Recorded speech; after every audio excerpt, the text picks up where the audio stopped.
एडॉट physics द्वारा प्रस्तुत atomic physics के वीडियो लेक्चर सीरीज में आप सभी का बहुत बहुत स्वागत है। आज से हम लोग मॉलिक्यूलर स्पेक्ट्रा के बारे में पढ़ेंगे, ठीक है। इससे पहले ये जो है एटॉमिक फिजिक्स के वीडियो लेक्चर सीरीज का तीसरा वीडियो है। इससे पहले हम लोग एटॉमिक मॉडल और एटॉमिक स्पेक्ट्रा के बारे में पढ़ चुके हैं, ठीक है। और ये जो है बेसिकली लास्ट वीडियो होने वाला है एटॉमिक फिजिक्स का, ठीक है। इसके बाद एक लेज़र बचता है, उसे हम लोग अलग से कवर करेंगे, ठीक है। तो शुरू करते हैं। मॉलिक्यूलर स्पेक्ट्रा, ठीक है। मॉलिक्यूल्स में अलग अलग स्टेट में ट्रांजिशन के कारण जो स्पेक्ट्रा हमें मिलता है उसे हम लोग क्या बोलेंगे, मॉलिक्यूलर स्पेक्ट्रा। अभी तक जो हम लोगों ने देखा था वो एक एटॉम के अंदर अलग अलग इलेक्ट्रॉनिक एनर्जी स्टेट में जो है वो ट्रांजिशन के कारण हमें देखने को मिल रहा था, ठीक है। इस वीडियो में हम लोग मॉलिक्यूलर स्पेक्ट्रा के बारे में देखेंगे। मॉलिक्यूलर स्पेक्ट्रा यहाँ भी मैं बहुत सारे मॉलिक्यूलर स्पेक्ट्रा के बारे में बताऊंगा, ठीक है। और उनका फ्रीक्वेंसी रेंज, एक बार सीजी सेट में जो है इससे रिलेटेड क्वेश्चन आ चुका है एनर्जी से, ठीक है। फ्रीक्वेंसी रेंज के बारे में देखेंगे, वेवलेंथ रेंज के बारे में देखेंगे, ठीक है। वेव नंबर के बारे में देखेंगे और एनर्जी के बारे में देखेंगे, ठीक है। यहाँ पे जो फ्रीक्वेंसी लिखी हुई है वो है 3 जो भी यहाँ पे लिखा हुआ है, जैसे ये 10⁶ है तो 3 × 10⁶ हर्ट्ज में है, ठीक है। यहाँ पे जो लिखा हुआ है वेवलेंथ वो मीटर में है, और यहाँ पे जो वेव नंबर लिखा हुआ है वो पर सेंटीमीटर में है, ठीक है। और जो एनर्जी लिखी हुई है, एनर्जी रेंज, ये इलेक्ट्रॉन वोल्ट में है। ये चीज़ें आप लोग याद रखेंगे, ठीक है। देखो, एक आता है हम लोग का NMR स्पेक्ट्रा, ठीक है। इसका ये हमें क्यों मिलता है, reversal of spin of nucleus, nuclear spin change होने के कारण, रिवर्स होने के कारण जो स्पेक्ट्रा मिलता है, ठीक है, इसे हम लोग बोलते हैं NMR। आगे देखेंगे इसके बारे में डिटेल में। NMR में आप लोग याद रखेंगे कि जो फ्रीक्वेंसी होता है वो 10⁶ से लेके 10⁸ क्या बोलना चाहिए कि रेंज में होता है, ठीक है। इसे हम लोग मेगा हर्ट्ज भी बोलते हैं कभी कभी, ठीक है। 10⁶ ना लिख के ये जो है स्मॉल m मेगा हर्ट्ज भी जो है वो हो सकता है। मेगा हर्ट्ज से लेके 1 मेगा हर्ट्ज से लेके 10⁻² मेगा हर्ट्ज तक जो है वो रहता है इसकी फ्रीक्वेंसी, ठीक है। इस टर्म में भी कभी कभी लिखा हुआ होता है, ठीक है। यहाँ पे मैंने जो लिखा है बेसिकली हर्ट्ज के टर्म में लिखा है, आप लोग ये थोड़ा सा ध्यान रखेंगे।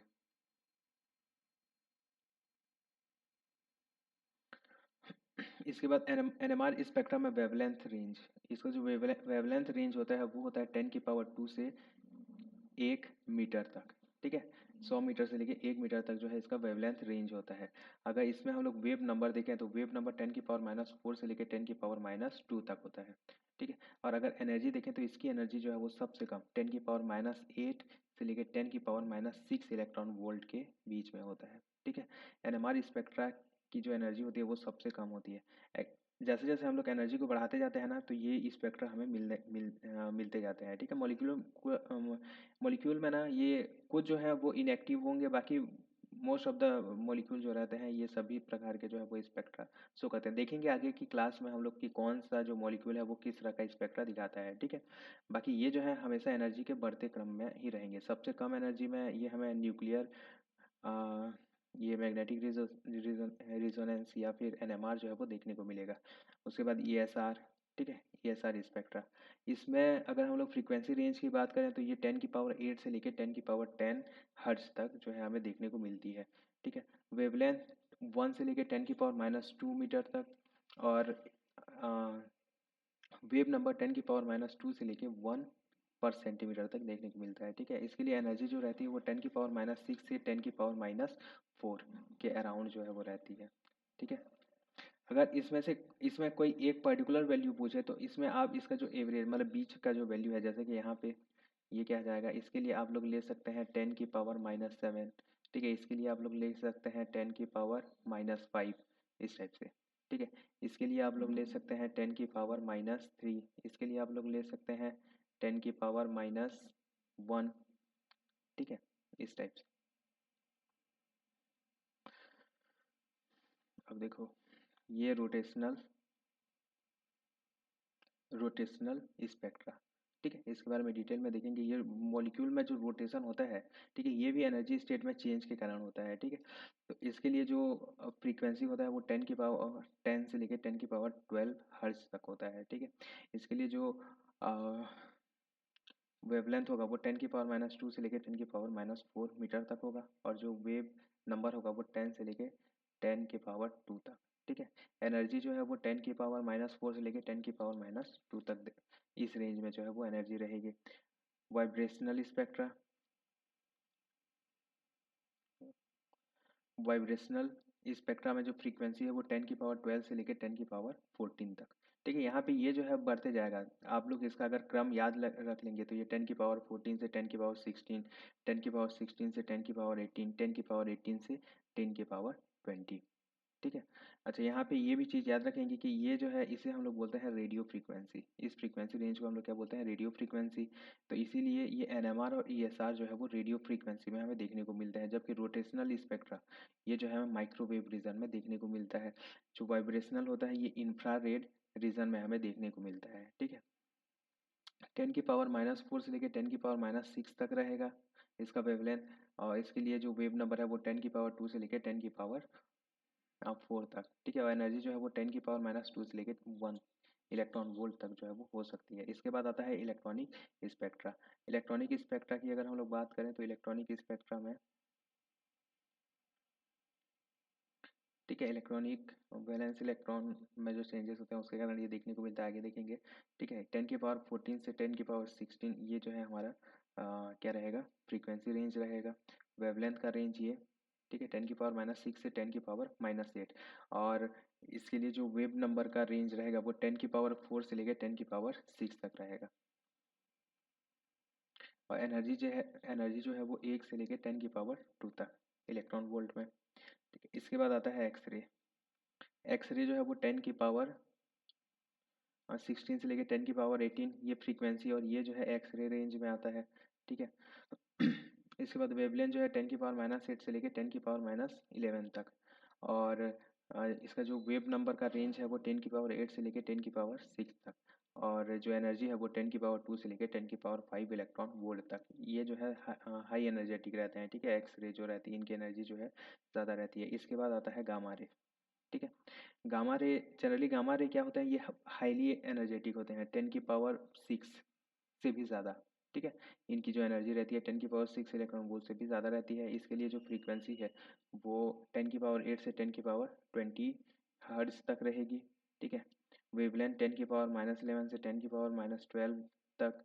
और जो वेव नंबर है वो 10⁻8 से 10⁻10 तक इस रेंज में जो है वो रहेगा। ठीक है। जनरली जो न्यूक्लियस, रीअरेंजमेंट ऑफ न्यूक्लियस, जो गामा रे, हम न्यूक्लियर फिजिक्स में हम लोगों ने पढ़ा है अल्फा डी के, बीटा डी के और गामा डी के। ठीक है। तो यही गामा रे है। ठीक है। ये गामा रे जो है वो न्यूक्लियस में जब रीअरेंजमेंट होता है उसके कारण हमें देखने को मिलता है। जनरली इसे हम लोग नहीं पढ़ेंगे। ठीक है। इसके बारे में हम लोग पढ़ चुके हैं। इसे जो न्यूक्लियर फिजिक्स में जो कवर किए थे ना वही है, इसमें कुछ अलग से नहीं रहता। यहाँ हम लोग बाकी ये एक्स रे, ठीक है, X ray, electronic spectra, vibrational spectra, rotational spectra, ESR spectra और एनएमआर स्पेक्ट्रा, साथ ही साथ जो है यहाँ पे रमन स्पेक्ट्रा भी रहेगा। ठीक है। इन चीज़ों के बारे में आज के क्लास में हम लोग पढ़ेंगे। ठीक है। एक हम लोग का रहेगा रमन स्पेक्ट्रा। ठीक है। इन चीज़ों को आज के क्लास में हम लोग कवर करेंगे। ठीक है। फिर क्लास शुरू करते हैं।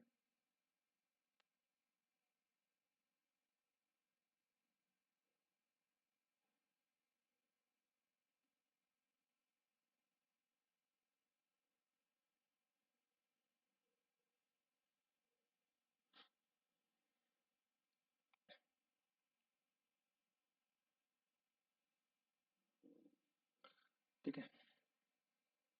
X ray spectra. ठीक है। या एक्स रे, देखो, X ray electromagnetic wave of very short wavelength, इसका जो वेवलेंथ होता है बहुत ही कम होता है। ठीक है। ऑफ द ऑर्डर, और लगभग ये 0.1 एमस्ट्रॉम से 10 एमस्ट्रॉम तक रहता है। ठीक है। 10⁻11 मीटर से 10⁹ मीटर पढ़े थे हम लोग। ठीक है। इसी को एमस्ट्रॉम में हम लोग क्या लिख सकते हैं, 0.1 एमस्ट्रॉम से 10 एमस्ट्रॉम के बीच में जो है इसका वेवलेंथ का ऑर्डर रहता है। एक्सरे स्पेक्ट्रम को हम लोग दो टाइप्स में जो है वो डिवाइड कर सकते हैं। ठीक है। पहला टाइप क्या है, कॉन्टिन्यूअस एक्सरे स्पेक्ट्रा। ठीक है। वो एक्सरे स्पेक्ट्रा जो कॉन्टिन्यूअस है, और इसके बाद आता है कैरेक्टरिस्टिक एक्सरे स्पेक्ट्रा। ठीक है। इन दो भागों में जो है इसे डिवाइड कर सकते हैं। ठीक है।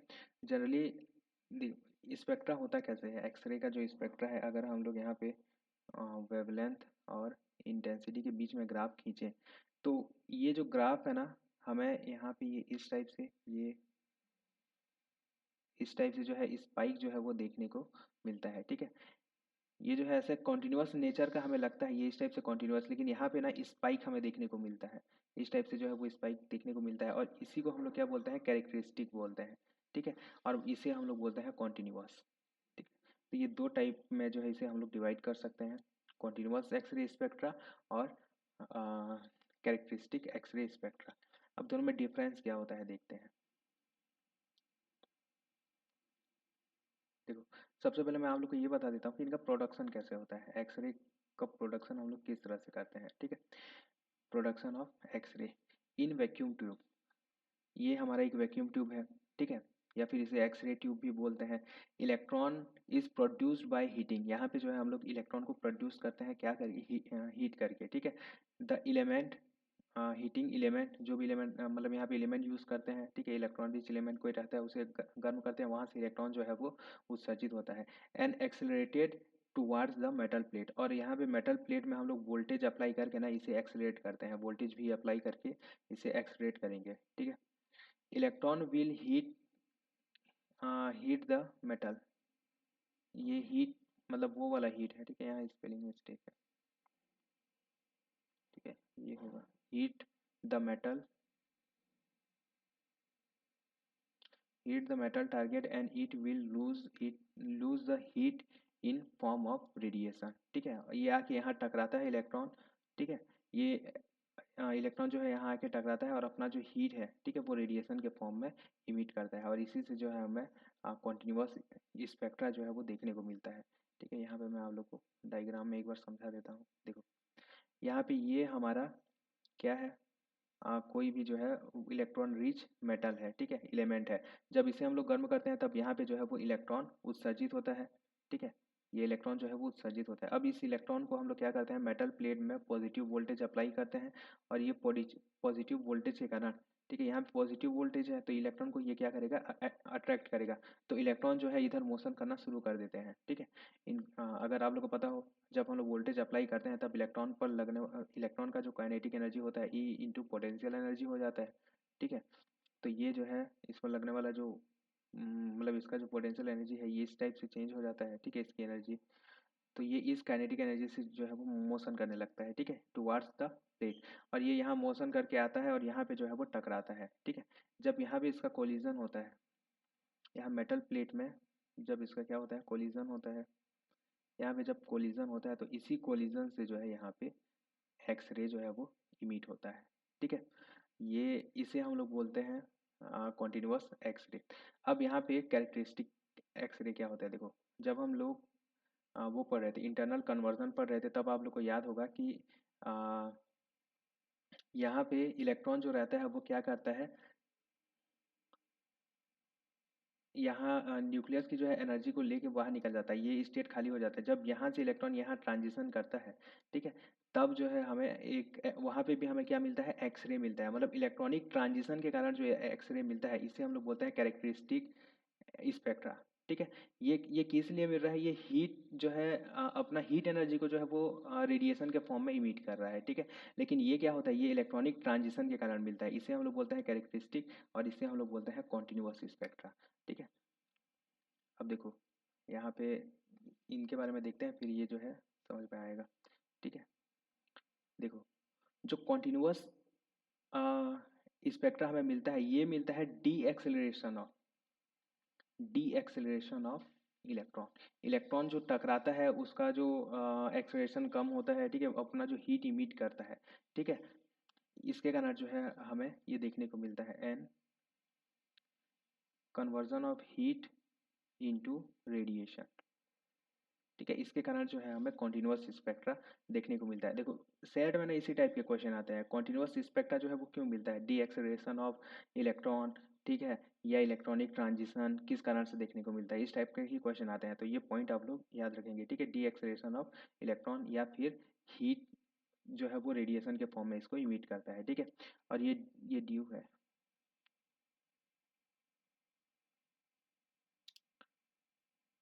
ठीक है, due to electron transition among the core cell, मतलब इलेक्ट्रॉन के जो एनर्जी स्टेट रहते हैं वहाँ पे जो कोर सेल में ट्रांजिशन के कारण हमें ये कैरेक्टरिस्टिक स्पेक्ट्रा जो है वो देखने को मिलता है। ठीक है, intensity of X ray depends on the applied tube voltage. ठीक है, यहाँ पे वो इलेक्ट्रॉन कितनी तेजी से आ रहा है, कितनी तेजी से टकरा रहा है, इस पे जो है वो डिपेंड करेगा कॉन्टिन्यूअस स्पेक्ट्रा। ठीक है, लेकिन इंटेंसिटी जो कैरेक्टरिस्टिक स्पेक्ट्रा का जो इंटेंसिटी है ये मेटल टारगेट, ठीक है, कौन सा मेटल टारगेट हम लोग यूज कर रहे हैं उसके उस पर डिपेंड करेगा। अलग अलग मेटल टारगेट के लिए जो कैरेक्टरिस्टिक एक्सरे होता है वो क्या होता है, अलग अलग होता है। ठीक है, जबकि ये जो है मेटल टारगेट से पूरी तरह से क्या होता है, इंडिपेंडेंट होता है, इंडिपेंडेंट ऑफ मेटल टारगेट। कोई भी मेटल टारगेट रहे, एक्सरे स्पेक्ट्रा जो है वो सेम वोल्टेज के लिए हमें सेम ही मिलेगा, लेकिन ये जो है मेटल टारगेट पे भी डिपेंड करता है। ठीक है, intensity depends on the metal target used but, और ये जो इंडिपेंडेंट ऑफ अप्लाइड वोल्टेज होता है, ठीक है, ये इसमें जो है वोल्टेज का कोई भी इफेक्ट नहीं पड़ता। ऐसे ही स्टेटमेंट दे देगा आपको। ठीक है, और ये स्टेटमेंट कौन सा सही है, ये ए बी इस टाइप से दे सकता है। ठीक है, इसलिए आप लोग स्टेटमेंट यहाँ पे ना सेट के एग्जाम में स्टेटमेंट पढ़ना बहुत इंपॉर्टेंट हो जाता है। तो ये स्टेटमेंट आप लोग ध्यान रखिए कि intensity of X ray depends on the applied voltage. ठीक है, जो कॉन्टिन्यूअस एक्सरे स्पेक्ट्रा होता है उसका जो इंटेंसिटी है वो वोल्टेज पे डिपेंड करता है। ठीक है, जबकि मेटल प्लेट पे डिपेंड नहीं करता। जबकि इसका जस्ट उल्टा कैरेक्टरिस्टिक एक्सरे जो होता है वो मेटल जो हम लोग यूज करते हैं, ठीक है, उस पर डिपेंड करता है, उस पदार्थ पे डिपेंड करता है, न कि अप्लाइड वोल्टेज पे। ठीक है, जस्ट दोनों जो है वो एक दूसरे के अपोजिट है। अगर यहाँ हम लोग लैम्डा मिनिमम निकालना चाहते हैं तब हम लोग इस फॉर्मूले से निकाल सकते हैं SC/E भी अप्लाइड। ठीक है, ये इसकी एनर्जी हो जाएगी, और इसे हम लोग 12,400 इलेक्ट्रॉन वोल्ट, और यहाँ पे भी अप्लाइड, और यहाँ पे जो वोल्टेज है, ठीक है, ये इस टाइप से इसे लिखते हैं, या फिर आप लोग ये फॉर्मूला डायरेक्ट याद रखना। ठीक है, आप लोग को सिर्फ यही फॉर्मूला याद रखना है, 1240 और सॉरी 12,400, और यहाँ पे ये भी अप्लाइड जो वोल्ट में रहेगा। ठीक है, और हाँ इसे वोल्ट में, कई बार ये किलो वोल्ट में दिया होगा। ठीक है, क्योंकि इसके लिए जो है एनर्जी हमें बहुत ही ज़्यादा एनर्जी लगती है। अगर आप लोग यहाँ पे ये क्या किलो वाट में रहता है। ठीक है, तो यहाँ पे किलो वाट में रहेगा, उससे आप लोग वोल्ट में जो है किलो वोल्ट में रहेगा, तो इसे आप लोग वोल्ट में कन्वर्ट कर लेंगे, और यहाँ पे जो है ये आर्मेस्टॉम में हम लोग का आंसर आंसर आएगा। तो कॉन्टिन्यूस स्पेक्ट्रा के लिए इस तरह से हम लोग वेवलेंथ क्या बोलते हैं कैलकुलेट करते हैं। और यहाँ पे अगर एक चीज़ आप लोग को समझ में आ रहा होगा तो यहाँ पे देखो, लैम्डा जो है वो बिल्कुल प्रोपोर्शनल होता है 1/V अप्लाइड के। ठीक है, जैसे जैसे वोल्टेज बढ़ता जाता है इसका जो वेवलेंथ है वो कम होते जाता है। इसके बाद अगर हम लोग देखें कैरेक्टरिस्टिक स्पेक्ट्रा के लिए, तो इसे जो है हम लोग जो हाइड्रोजन में पढ़े थे, ठीक है, उस फॉर्मूले से निकालते हैं। ठीक है, अलग अलग एनर्जी स्टेट में ट्रांजिशन के कारण जो है हमें मिलता है 1/λ इक्वल टू आर इनफाइनाइट, जहाँ पे आर इनफाइनाइट क्या है, रेडबर्ग कांस्टेंट। ठीक है, जेड माइनस सिग्मा का स्क्वायर 1/NF का स्क्वायर माइनस 1/NI का स्क्वायर। यहाँ पे सिग्मा इसे हम लोग बोलते हैं स्क्रीनिंग कांस्टेंट बोलते हैं। ठीक है, सिग्मा का वैल्यू 1 होता है के सीरीज के लिए, या यहाँ पे दिया होगा। ठीक है, एल सीरीज के लिए 7/4 होता है जब ये इस टाइप का क्वेश्चन आएगा। ठीक है, और इसे हम लोग बोलते हैं, अच्छा यहाँ पे एक चीज, ये जो 1/λ है इसे हम लोग वेव नंबर लिखते हैं। ठीक है, तो wave number is proportional to क्या हो जाएगा, जेड माइनस सिग्मा का स्क्वायर, और इसी को हम लोग बोलते हैं मोसले लॉ। ठीक है, यहाँ पे देखो ये जो नेम से जो लॉ है ना, ये आप लोग याद ही रखेंगे। हमेशा जो है एक क्वेश्चन तो पूछता है जिसमें नेम रहेगा, किसी भी 9 सब्जेक्ट है फिजिक्स में, 9 में से किसी भी सब्जेक्ट का हो, लेकिन एक ना एक क्वेश्चन तो हमेशा रहता है। ठीक है, कि ये जो नाम है, इस नाम का जो लॉ है वो किससे रिलेटेड है। जैसे मोसले लॉ किससे रिलेटेड होगा, ये एक बार पूछ चुका है। ठीक है, मोसले लॉ पूछा था फ्रैंक कॉन्डन जो कि इलेक्ट्रॉनिक स्पेक्ट्रा के में हम लोग पढ़ेंगे। ठीक है, उससे रिलेटेड है। मोसले लॉ किससे रिलेटेड है, ये आपका एक्सरे स्पेक्ट्रा से रिलेटेड है। ठीक है, उनका नियम किससे रिलेटेड है, इंटेंसिटी और ग्राउंड स्टेट से रिलेटेड है। तो ये सब चीज़ें ना सेट के लिए बहुत इंपॉर्टेंट होती है। इसके बाद ये जो है इलेक्ट्रॉनिक ट्रांजिशन कैरेक्टरिस्टिक स्पेक्ट्रा जो हमें किस टाइप से मिलता है उसके लिए यहाँ पे दिया गया है। ये n=2 से n=1 में ट्रांजिशन होगा, इसे हम लोग के अल्फा और के बीटा बोलेंगे। ठीक है, ये जो ट्रांजिशन है कि अल्फा ट्रांजिशन कहाँ से कहाँ होता है, 2 से, ये याद रखेंगे। ठीक है, क्योंकि इसमें जो क्वेश्चन आता है वो इसी तरह से आता है कि अल्फा, तो ये जो ट्रांजिशन होता है ये n=2 2 से लेके n इक्वल टू 1 में ट्रांजिशन होता है। ये जो है n इक्वल टू 3 से लेके n इक्वल टू 1 में ट्रांजिशन होता है। इसके बाद एल अल्फा आता है, n इक्वल टू 3 से लेके n इक्वल टू 2 में ट्रांजिशन होता है। ठीक है, इसे अलग अलग एल लेवल में अगर हम लोग डिवाइड करें तो इस तरह से इसका स्प्लिटिंग हो जाएगा। ठीक है, एल एस कपलिंग से अगर देखें तो ये इस तरह से स्प्लिटिंग हो जाएगा। ठीक है, तो ये है हमारा कैरेक्टरिस्टिक एक्सरे स्पेक्ट्रम है ये। इसके बाद इसका जो सिलेक्शन रूल है, ठीक है, सिलेक्शन रूल ये जानते हैं हम लोग। ठीक है, del S equal to 0, del L equal to plus minus 1 और del J equal to 0 plus minus 1। 0 से 0 जो है वो ट्रांजिशन अलाउड नहीं है। ठीक है, तो ये है आप लोग का एक्सरे स्पेक्ट्रा। एक्सरे स्पेक्ट्रा में इतना ही इंपॉर्टेंट है। ठीक है, इसके बाद आते हैं हम लोग प्योर रोटेशनल स्पेक्ट्रा में। Pure rotational spectra due to change in rotational state. ठीक है, जैसे हम लोग का एनर्जी स्टेट रहता है इसी तरह जो है वो रोटेशनल स्टेट भी रहता है। ठीक है, और due to change in rotational state हमें जो है वो प्योर रोटेशनल स्पेक्ट्रा देखने को मिलता है। ठीक है, ऑब्जर्व्ड इन पोलर मॉलिक्यूल।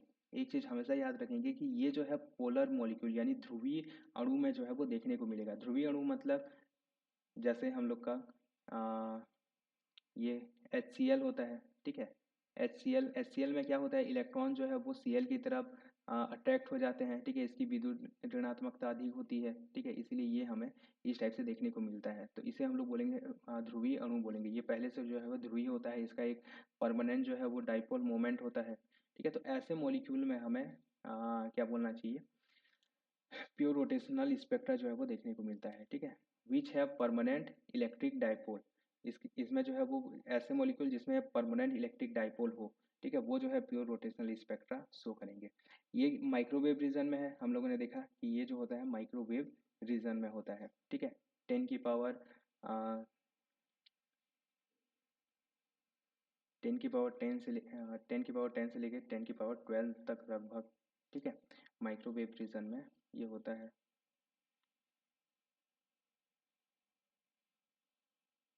10 की पावर 10 से लेके 10 की पावर 12 तक। ठीक है, माइक्रोवेव रीजन में होता है।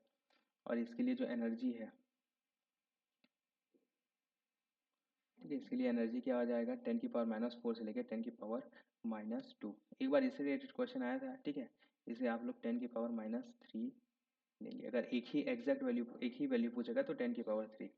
ठीक है, 10 की पावर 3 इलेक्ट्रॉन वोल्ट।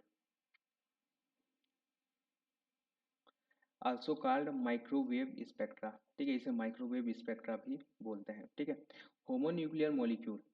होमोन्यूक्लियर मतलब ऐसे ऐसे मॉलिक्यूल जिनमें सेम एटॉम हो, उन्हें हम लोग क्या बोलेंगे, होमोन्यूक्लियर। जैसे H2O2 N2 ये सब जो है होमोन्यूक्लियर है। ठीक है, सेम सेम जो है वो इसमें एटॉम है। ठीक है, जबकि हेट्रोन्यूक्लियर क्या होते हैं, जैसे HBr HCl, इसमें जो है वो अलग अलग है। देखो, एक हाइड्रोजन है, एक ये बोरान है, सॉरी क्या ब्रोमियम है, और ये ब्रोम क्या है, ये ब्रोमीन, और ये हाइड्रोजन है, और ये क्या है, क्लोरीन है। ठीक है, हाँ क्लोरीन ब्रोमीन है ये क्या।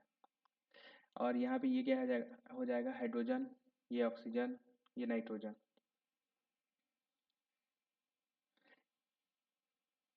हेट्रोन्यूक्लियर मॉलिक्यूल जो होते हैं, ठीक है, ये प्योर रोटेशनल स्पेक्ट्रा शो करते हैं। ठीक है, और इनको हम लोग क्या बोलते हैं, माइक्रोवेव एक्टिव बोलते हैं।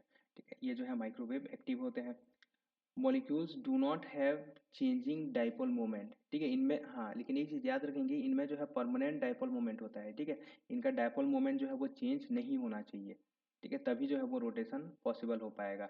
जहाँ पे डाइपोल मोमेंट चेंज होने लगता है ना, वहाँ पे हम लोग का वाइब्रेशनल स्पेक्ट्रा जो है वो देखने को मिलता है। वहाँ पे जो है वो वाइब्रेशन होता है। लेकिन जहाँ पे परमानेंट डाइपोल मोमेंट होता है, जहाँ पे डाइपोल मोमेंट चेंज नहीं होता, वहाँ पे हमें जो है वो रोटेशनल स्पेक्ट्रा देखने को मिलता है। यही छोटा छोटा चेंज है, एक ही मतलब ये छोटा सा ही डिफरेंस है। आप लोग इसे याद रखेंगे कि जो हमारा प्योर रोटेशनल स्पेक्ट्रा होता है उसमें डाइपोल मोमेंट जो है वो चेंज नहीं होना चाहिए।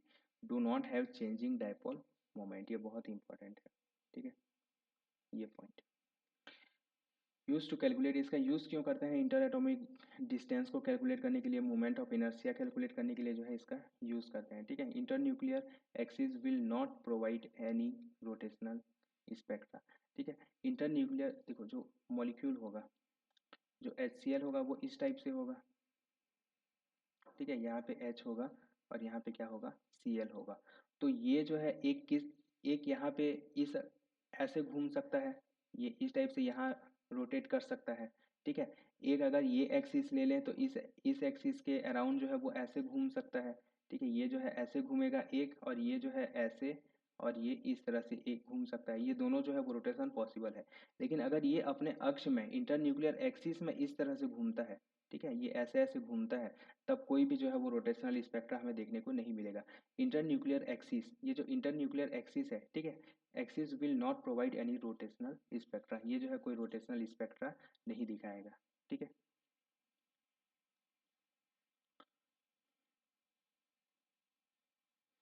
इसके बाद यहाँ पे रिड्यूस मास के कॉन्सेप्ट का यूज़ करते हैं, mu equal to M1 M2 बटे M1 प्लस M2, ठीक है। इसके बाद देखो, अगर हम लोग जो मॉलिक्यूल है उसे डाई एटॉमिक मॉलिक्यूल को एक रिजिड रोटेटर समझें, ठीक है, मतलब अगर उसके बीच का जो डिस्टेंस है वो चेंज नहीं हो रहा है, रिजिड रोटेटर है, यानी ये जो आर है वो क्या है, परमानेंट है, फिक्स है। तो इस केस में इसकी जो एनर्जी है, अलग अलग जो एनर्जी लेवल है वो से ई जे, यहाँ पे जे टोटल एंगुलर मोमेंटम नहीं है, ठीक है, ये रोटेशनल क्वांटम नंबर है, h²/8 पाई² इंटू आई जे+1, ठीक है, ये हो जाएगा इसकी एनर्जी, जहाँ पे आई क्या है, मोमेंट ऑफ इनर्शिया है, जो भी मॉलिक्यूल है उसका मोमेंट ऑफ इनर्शिया है, और इसका वैल्यू होगा μr² होगा, ठीक है। जहाँ पे जे जो है वो रोटेशनल क्वांटम नंबर है, इसका वैल्यू 0 1 से लेके इनफाइनाइट तक हो सकता है, ठीक है। इसके लिए अगर वेव नंबर लिखें तो EJ/hc, ठीक है। वेव नंबर आप लोग याद रखेंगे कि क्या होता है, EJ एनर्जी बटे HC होता है। तो इसके लिए ये वैल्यू क्या आ जाएगा, h/8 पाई² IC जे+1, और इसे आप लोग याद रखेंगे, ठीक है। इसे हम लोग बीटा से, आपको क्वेश्चन जो दिया होगा वो बी के फॉर्म में दिया होगा, ठीक है। और ये जो न्यू जे बार है ये क्या आ जाएगा, जे+1, और यहाँ पे ये बीटा का वैल्यू आप लोग सॉरी पी का वैल्यू आप लोग याद रखेंगे h/8 पाई² IC, ठीक है। इससे रिलेटेड जो है क्वेश्चन आता है, आपको बी का वैल्यू कई बार दिया होगा, कई बार बी का वैल्यू जो है वो कैलकुलेट करना पड़ेगा, या कई बार जो है वो दो एनर्जी स्टेट के लिए, दो क्वांटम नंबर के लिए जो है दिया हुआ होगा, ठीक है। E1 के लिए दिया हुआ होगा, E2 के लिए दिया हुआ होगा, ठीक है। जैसे E1 के लिए हम लोग लिखेंगे तो E1 के लिए कितना आ जाएगा, ये 2 आ जाएगा, 2 बीटा आ जाएगा। अगर 2 के लिए लिखेंगे तो कितना आ जाएगा, ये 6b आ जाएगा। तब यहाँ पे आप लोग इनका रेशियो वगैरह निकालने के लिए बोलेगा तो यहाँ b जो है वो कैंसिल आउट हो जाएगा, ठीक है। तो इस टाइप के क्वेश्चन जो है इसमें पूछते हैं, खासकर नेट वगैरह में, तो नेट और गेट में ये सब तो फेवरेट क्वेश्चन है, ठीक है। इसके बाद आता है इसके लिए सिलेक्शन रूल, देख लेते हैं। जब इसे हम लोग एक रिजिड रोटेटर लेंगे तब इसके लिए जो सिलेक्शन रूल होगा, डेल जे इक्वल टू +-1 होगा, ठीक है। और डेल न्यू जे बार, यानी कि जो वेव नंबर में चेंज है वो क्या आ जाएगा, 2bj+1 आ जाएगा, ठीक है। यहाँ पे ये देखो, ये जो है रोटेशनल एनर्जी स्टेट यहाँ पे दिखाया गया है, सबसे पहले 0, उसके बाद 2b, उसके बाद 6b आ जाएगा, उसके बाद 12b आ जाएगा, उसके बाद 20b, और उसके बाद 30b, इस टाइप से आ जाएगा। इनमें जो डिफरेंस है, एनर्जी में जो डिफरेंस है वो क्या आ जाएगा, 2b 6b 8b 10b। अगर यहाँ पे हम लोग इन लोगों को इनमें माइनस करते जाएं, ठीक है, तो यहाँ पे ये जो है हमें ट्रांजिशन देखने को मिलेगा। और यहाँ पे एक चीज़ अगर आप लोग ध्यान दें तो यहाँ पे ये जो ट्रांजिशन हो रहा है इसके लिए डिफरेंस कितना है, 2b है, तो ये हमें 2b में देखने को मिलेगा। यहाँ पे डिफरेंस कितना है, 4b है, तो ये एक लाइन हमें 4b में देखने को मिलेगा। यहाँ पे डिफरेंस कितना है, 6b, तो यहाँ पे हमें 6b में एक लाइन देखने को मिलेगा। तो इक्वी डिस्टेंस, इसके स्पेक्ट्रा में हमें जो है वो इक्वी डिस्टेंस लाइन देखने को मिलते हैं, और इनके बीच में डिफरेंस कितने का होता है, 2b का डिफरेंस होता है सभी में, ठीक है। ये सेपरेशन बिटवीन एनर्जी लेवल, मतलब ये जो है सेपरेशन बिटवीन स्पेक्ट्रा है, ठीक है। क्या है, सेपरेशन बिटवीन स्पेक्ट्रा, ठीक है। सेपरेशन बिटवीन स्पेक्ट्रा जो है वो क्या रहता है, कांस्टेंट रहता है, याद रखेंगे। सेपरेशन बिटवीन स्पेक्ट्रा, ठीक है, प्योर रोटेशनल स्पेक्ट्रा में सेपरेशन बिटवीन स्पेक्ट्रा जो है वो कांस्टेंट रहेगा, कितना रहेगा, 2b के बराबर रहेगा।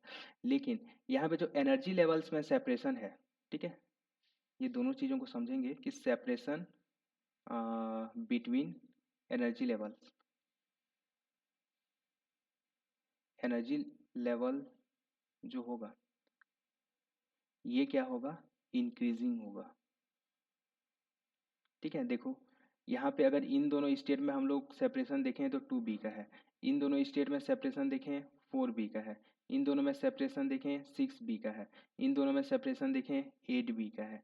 ठीक है, यानी कि 2bj+1। ठीक है, तो ये जो है सेपरेशन जो है वो बढ़ते जाता है, इंक्रीजिंग। ठीक है, सेपरेशन जो है वो बढ़ते जाता है, लेकिन सेपरेशन बिटवीन स्पेक्ट्रा, ठीक है, यहाँ पे जो स्पेक्ट्रा हमें मिलेगा इसमें जो सेपरेशन है वो क्या रहेगा, कांस्टेंट रहेगा। ये पॉइंट आप लोग याद रखेंगे। अगर हम लोग नॉन रिजिड रोटेटर लेते हैं, ठीक है, नॉन रिजिड रोटेटर यानी कि इसके बीच का जो डिस्टेंस है अब कांस्टेंट नहीं है। ठीक है, ये जो बीच का डिस्टेंस है वो क्या हो सकता है, चेंज हो सकता है। ठीक है, when centrifugal stretch comes in molecule, इसमें जो है अब स्ट्रेच भी हो सकता है। ठीक है, डी सेंट्रीफ्यूगल डिस्टॉर्शन कांस्टेंट, अगर हम लोग डी को सेंट्रीफ्यूगल डिस्टॉर्शन कांस्टेंट लें, ठीक है, तो इस केस में क्या आ जाएगा, bj+1 जो रिजिड रोटेटर के लिए था माइनस j²j+1 का स्क्वायर आ जाएगा। ठीक है, ये वैल्यू जो है इसमें हम लोग माइनस कर देंगे, यानी कि अब जो है rotational lines are not equidistance. पहले जो इक्वी डिस्टेंस था 2b का डिस्टेंस था सभी में, अब नहीं होगा। अब जो है जैसे जैसे j का वैल्यू बढ़ते जाएगा, ठीक है, ये वैल्यू बढ़ते जाएगा यानी इसका वैल्यू जो है वो कम होते जाएगा। ठीक है, तो अब जो है वो डिस्टेंस, यहाँ पे इसका फॉर्मूला होगा नीचे, हाँ ये देखो। ठीक है, डेल न्यू जे, ये वैल्यू तो कांस्टेंट रहेगा। ठीक है, लेकिन ये वैल्यू जो है वो ये j+1 की पावर 3 के अकॉर्डिंग जो है वो बढ़ते जाएगा, इसीलिए सेपरेशन जो है वो कम होते जाएगा। ठीक है, जो पहले कांस्टेंट था 2b अब जो है वो धीरे धीरे कम होते जाएगा। Separation between levels are larger, वो क्या बोलना चाहिए, जो एनर्जी लेवल्स हैं, यहाँ पे ये लिखना आप लोग, बिटवीन एनर्जी लेवल्स है ये।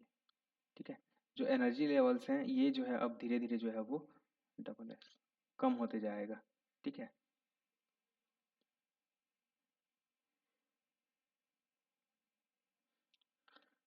तो ये था आप लोग का रोटेशनल स्पेक्ट्रा। रोटेशनल स्पेक्ट्रा में इतनी चीज़ें ही इंपॉर्टेंट है।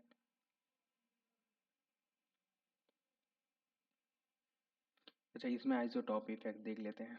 ठीक है, आइसोटॉप का क्या इफेक्ट पड़ता है, आइसोटॉप इफेक्ट यानी अगर हाँ जो मॉलिक्यूल है, जैसे हाइड्रोजन का मॉलिक्यूल है लेकिन हाइड्रोजन की जगह में कभी कभी उसका समस्थानिक भी हो सकता है। ठीक है, ये जैसे HCl है, तो कई बार क्या होगा, H ना होकर यहाँ पे क्या हो जाएगा, ड्यूटेरियम हो जाएगा, ड्यूटेरियम Cl हो जाएगा। ठीक है, ट्रीटियम Cl हो जाएगा। तो ये आइसोटॉप का जो है वो क्या इफेक्ट पड़ता है एटॉमिक सॉरी रोटेशनल स्पेक्ट्रा में। ठीक है, तो जो फ्रीक्वेंसी है, ठीक है, जैसे ये आइसोटॉप के लिए है और ये जो है नॉर्मल एटॉम के लिए है, तो इन दोनों का जो रेशियो होगा ये इसके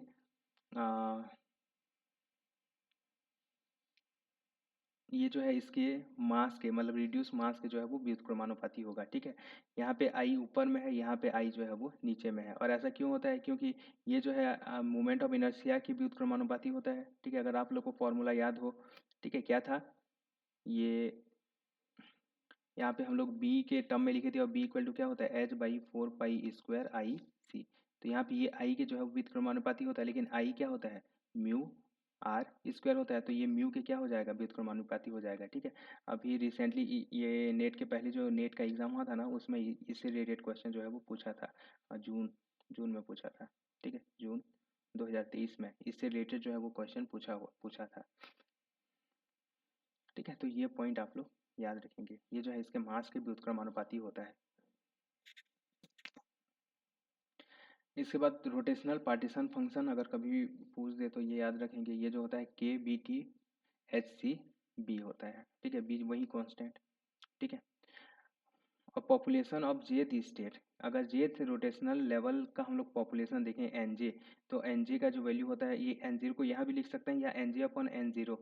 ठीक है, रिलेटिव पॉपुलेशन अगर हम लोग देखें तो 2J+1 exponential minus βHC JJ+1 KBT हो जाएगा। ठीक है, इसके बाद रोटेशनल स्पेक्ट्रा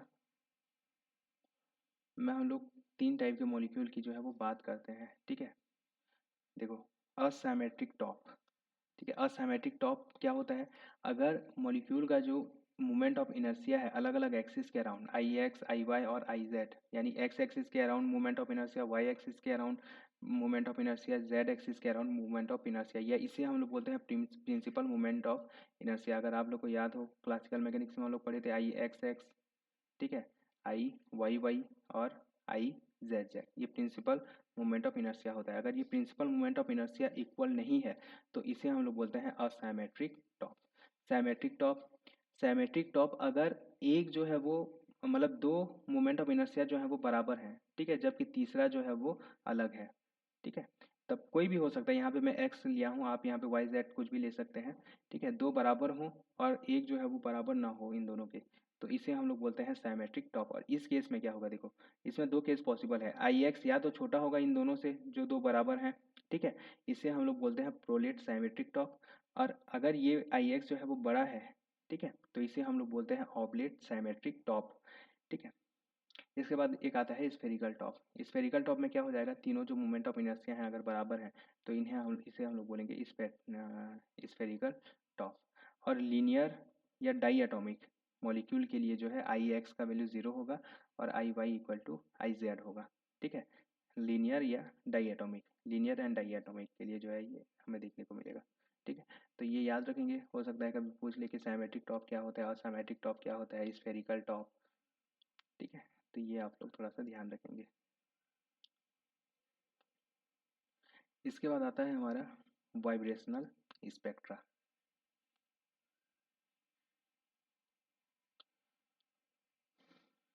वाइब्रेशनल स्पेक्ट्रा हमें क्यों देखने को मिलता है, due to vibration of molecule, ठीक है, मॉलिक्यूल के वाइब्रेशन के कारण जो है वो वाइब्रेशनल स्पेक्ट्रा देखने को मिलता है about it centre of mass, ठीक है, अपने सेंटर ऑफ मास के अराउंड जो है अब इसमें क्या होगा, वाइब्रेशन होगा, ठीक है। ये दो मॉलिक्यूल हैं, अब जो है ये ऐसे जो है वो वाइब्रेशन करेंगे, तब हमें जो है वो ये वाइब्रेशनल स्पेक्ट्रा देखने को मिलेगा। ये किस रेंज में होता है, इंफ्रारेड रीजन में होता है, ठीक है, 10⁻² से लेकर 10⁻0 इलेक्ट्रॉन वोल्ट के बीच में होता है, ठीक है। मॉलिक्यूल जिनमें चेंजिंग डाइपोल मोमेंट हो, ठीक है, molecule having changing dipole moment, not permanent, ठीक है, इसमें परमानेंट ना हो, वो डाइपोल मोमेंट जो है वो चेंज हो, तो इसे हम लोग बोलते हैं ये जो है वाइब्रेशनल स्पेक्ट्रा शो करेंगे, ठीक है, showed by diatomic as well as polyatomic, ठीक है, ये जो है डाई एटॉमिक और पॉली एटॉमिक मॉलिक्यूल जो है इसे शो करते हैं।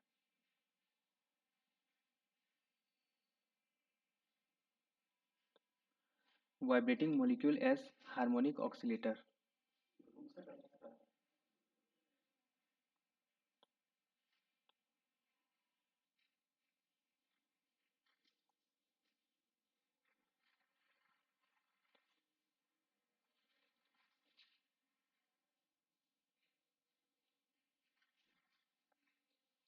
ठीक है, अब देखते हैं vibrating molecule as harmonic oscillator.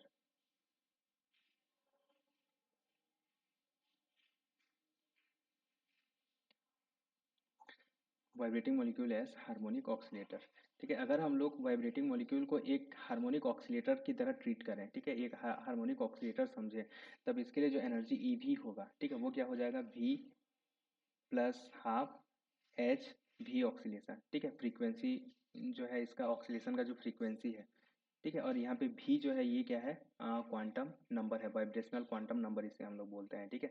अगर आप लोग को याद होगा क्वांटम मैकेनिक्स में हम लोग पढ़े थे, क्वांटम ऑक्सीलेटर के लिए जो एनर्जी होता है ई एन इक्वल टू क्या होता है, N plus half H H H nu या फिर एच लाइन ओमेगा, ठीक है। तो यहाँ पे यही फॉर्मूला यूज़ किया है, ठीक है, यहाँ पे ये क्या है, फ्रीक्वेंसी ऑफ ऑक्सीलेशन, यहाँ पे देखो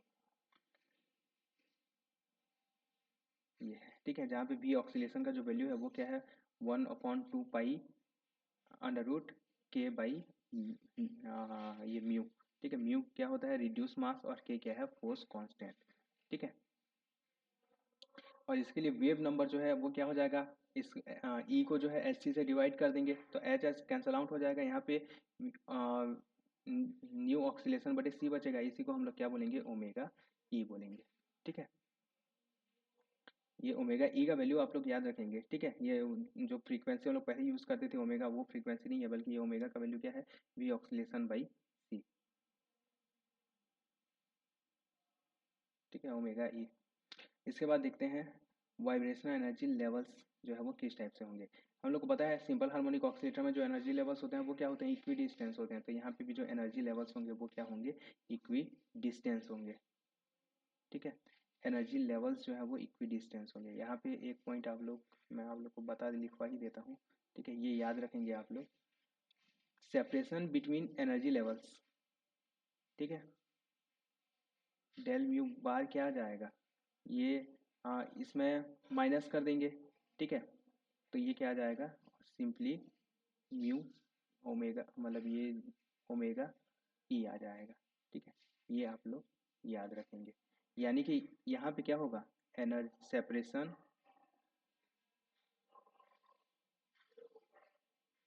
अच्छा नीचे लिखा है क्या, यहाँ लिखा है देखो, सेपरेशन कांस्टेंट, ठीक है, यहाँ पे लिखा हुआ है, यहाँ लिख देता हूँ, सेपरेशन बिटवीन एनर्जी लेवल्स,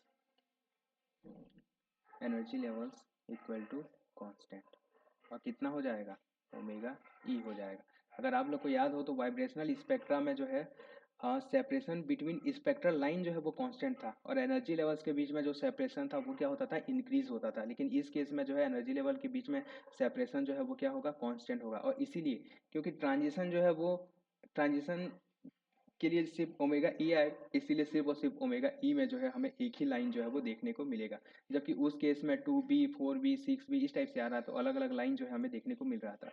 आप लोग याद रखेंगे यहाँ पे जो है हमें एक ही लाइन देखने को मिलेगा, किस केस में, वाइब्रेशनल स्पेक्ट्रा के केस में, ठीक है। और ये कब, जब हम लोग इसे एक हार्मोनिक ऑक्सीलेटर लेते हैं, ठीक है। सेपरेशन बिटवीन अगर लाइन पूछेगा तब क्या होगा, जीरो, लाइन के बीच में कोई भी सेपरेशन नहीं होता, बल्कि एक ही लाइन हमें देखने को मिलता है। Which confirm that harmonic vibration are performed along only inter nuclear axis, ठीक है। और ये जो हार्मोनिक वाइब्रेशन होगा वो सिर्फ और सिर्फ कहाँ होगा, इंटर न्यूक्लियर एक्सिस में ही ये वाइब्रेशन होगा, ठीक है।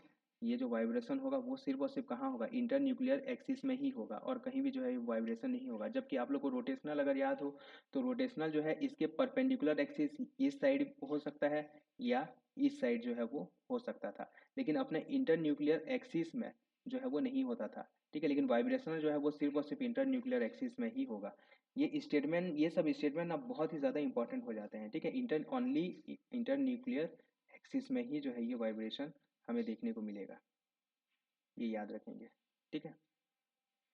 v इक्वल टू जीरो से v इक्वल टू वन में जो ट्रांजिशन होगा इज मोस्ट इंस्टेंस हो, ठीक है। इसकी जो इंटेंसिटी है वो सबसे ज़्यादा होगी, और इसे हम लोग बोलते हैं फंडामेंटल बैंड, ठीक है। दिस ट्रांजिशन, इसे हम लोग क्या बोलेंगे, फंडामेंटल बैंड बोलेंगे। इसके लिए सिलेक्शन रूल याद रखिएगा, del v equal to plus minus one, ठीक है, हार्मोनिक ऑक्सीलेटर के लिए, ठीक है। नेक्स्ट हम लोग देखते हैं diatomic molecule as anharmonic oscillator, ठीक है।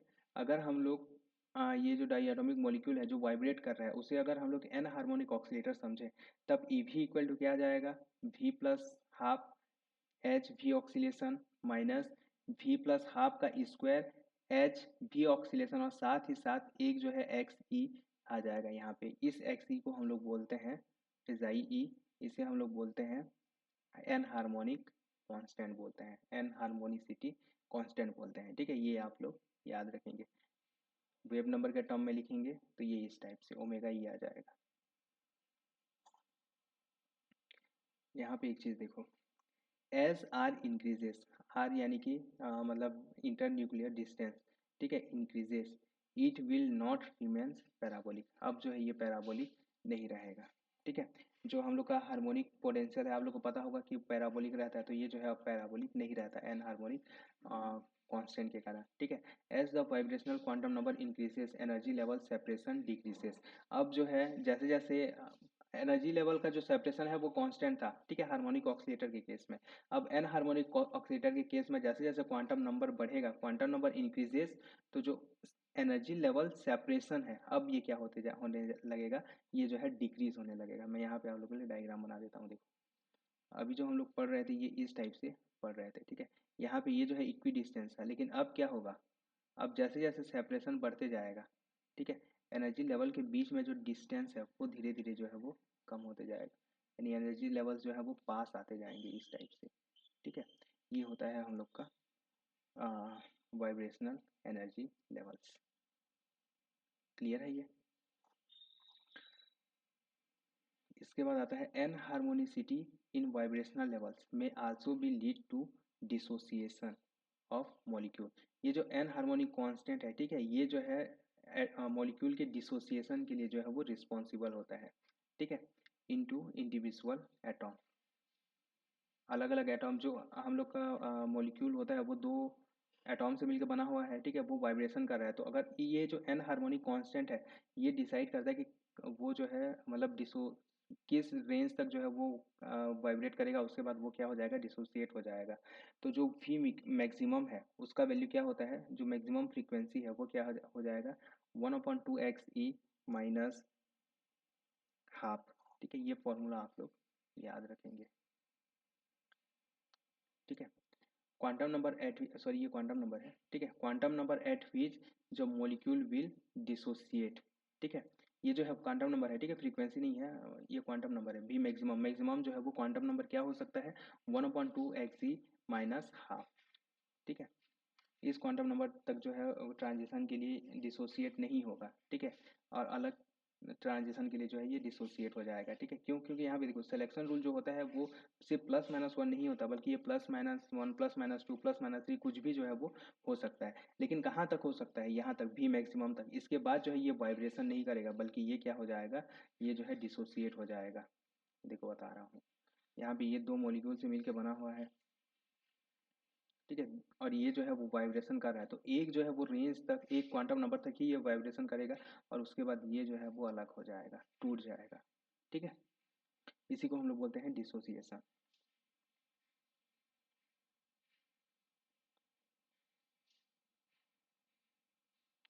इसीलिए सिलेक्शन रूल जो है वो एन हार्मोनिक ऑक्सीलेटर के लिए जो है वो कुछ भी हो सकता है, +-1 +-2 +-3, ठीक है।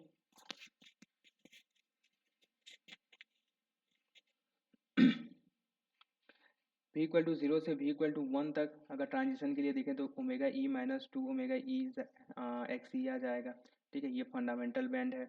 इसके बाद ये फर्स्ट ओवरटोन बोलते हैं। जब V = 0 से V = 2 में जो ट्रांजिशन होगा, V = 0 से V = 3 में जो ट्रांजिशन होगा, इसे हम लोग बोलेंगे सेकेंड ओवरटोन। इसके लिए ये, ठीक है, वेव नंबर में डिफरेंस आप लोग देख सकते हैं। एक आता है हॉट बैंड, ठीक है, एट हाई टेम्परेचर। देखो जनरली जो है ग्राउंड स्टेट में ही जो है वो मॉलिक्यूल जो है वो ग्राउंड स्टेट में ही रहेगा, ठीक है। ग्राउंड स्टेट से जो वो एक्साइटेड स्टेट में क्या बोलना चाहिए, ट्रांजिशन करेगा। लेकिन एट हाई टेम्परेचर, जब टेम्परेचर हम लोग इंक्रीज करते हैं तब कुछ जो मॉलिक्यूल हैं वो एक्साइटेड स्टेट में चले जाते हैं V = 1 से, ठीक है, और V = 1 से V = 2 में जो है वो ट्रांजिशन करते हैं। इसके लिए जो फ्रीक्वेंसी में चेंज है वो क्या आ जाएगा, ω-E-4 ω-E-XE, ठीक है। तो इसे हम लोग बोलेंगे हॉट बैंड, ठीक है। इसके कारण जो मिलेगा इसे हम लोग क्या बोलेंगे, हॉट बैंड बोलेंगे, ठीक है। लेकिन फिर भी जो इंटेंसिटी है वो फंडामेंटल बैंड की ही सबसे ज़्यादा रहेगी। देखो fundamental band first overtone second overtone ये कहाँ से मिलता है, V = 0 में ट्रांजिशन के कारण मिलता है, ठीक है। और हॉट बैंड कहाँ से मिलता है, ये V = 1 से ट्रांजिशन के कारण मिलता है, ठीक है। ये डिफरेंस आप लोग याद रखेंगे, fundamental band, first overtone, second overtone और हॉट बैंड। इसके बाद देखो intensity, intensity of hot band increases with temperature, ठीक है। हॉट बैंड का जो इंटेंसिटी है, ठीक है, वो टेम्परेचर के साथ बढ़ता है। लेकिन फंडामेंटल बैंड का जो इंटेंसिटी है वो टेम्परेचर के साथ क्या होते जाता है, कम होते जाता है। क्यों, देखो सिंपल सी बात है, ये हमारा ग्राउंड स्टेट है V = 0, और ये जो है फर्स्ट एक्साइटेड स्टेट है। अब जैसे जैसे हम लोग गर्म करेंगे तब मॉलिक्यूल जो है वो यहाँ पे आने लगेंगे, ठीक है। तो यहाँ पे जो मॉलिक्यूल थे वो क्या होने लगेंगे, कम होने लगेंगे। इसीलिए इंटेंसिटी ऑफ फंडामेंटल बैंड जो है वो कम होने लगेगा, और हॉट बैंड का जो इंटेंसिटी है वो बढ़ने लगेगा, ठीक है। लेकिन इसका मतलब ये नहीं कि इसकी इंटेंसिटी जो है इससे ज़्यादा हो जाएगी। क्यों, क्योंकि देखो मॉलिक्यूल ग्राउंड स्टेट में ही ज़्यादा रहेंगे, ठीक है, ज़्यादातर मॉलिक्यूल जो है वो ग्राउंड स्टेट में ही रहेंगे, इसीलिए इसकी जो इंटेंसिटी है वो स्टिल जो है वो most intense then hot band रहेगा, ठीक है, ये हॉट बैंड से जो है इसकी इंटेंसिटी ज़्यादा ही रहेगी। इसके बाद आता है आइसोटॉप इफेक्ट। आइसोटॉप इफेक्ट क्या हो जाएगा, देखो क्या बोलना चाहिए, वेव नंबर आइसोटॉप के लिए बटे वेव वन नंबर जो है वो नॉर्मल एटॉम के लिए, ठीक है, ये जो है अंडर रूट, अगर हम लोग रोटेशनल स्पेक्ट्रा से कंपेयर करें तो वो प्रोपोर्शनल टू म्यू था, लेकिन ये जो है अंडर रूट म्यू हो जाएगा, sorry anti proportional to mu था, ये anti proportional to under root mu हो जाएगा, ठीक है, ये याद रखेंगे आप लोग। रिड्यूस मास के जो है वो अंडर के वर्गमूल के जो है वो व्युत्क्रमानुपाती होगा, ठीक है। यहाँ पे ये जो मैक्सिमम रहता है भी मैक्सिमम, यहाँ पे ये क्या है भी मैक्सिमम है, ठीक है, और ये क्या है v इक्वल टू ज़ीरो, तो इन दोनों के बीच का जो डिफरेंस होता है इसी को हम लोग बोलते हैं डिसोसिएशन कांस्टेंट d0 बोलते हैं, ठीक है। यहाँ पे ये एनर्जी में जो डिफरेंस, क्योंकि ये एनर्जी को शो कर रहा है, तो ये जो एनर्जी में जो डिफरेंस होगा, ठीक है, इसी को हम लोग क्या बोलेंगे, डिसोसिएशन एनर्जी बोलेंगे, डिसोसिएशन डिसोसिएशन एनर्जी बोलेंगे, ठीक है।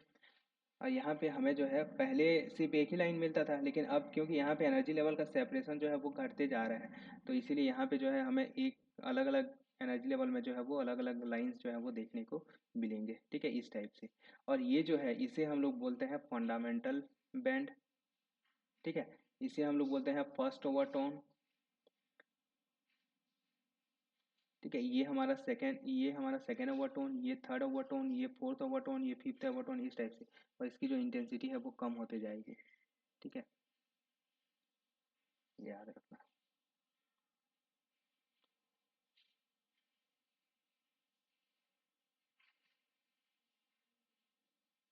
इसके बाद वाइब्रेशनल रोटेशनल स्पेक्ट्रा, ठीक है।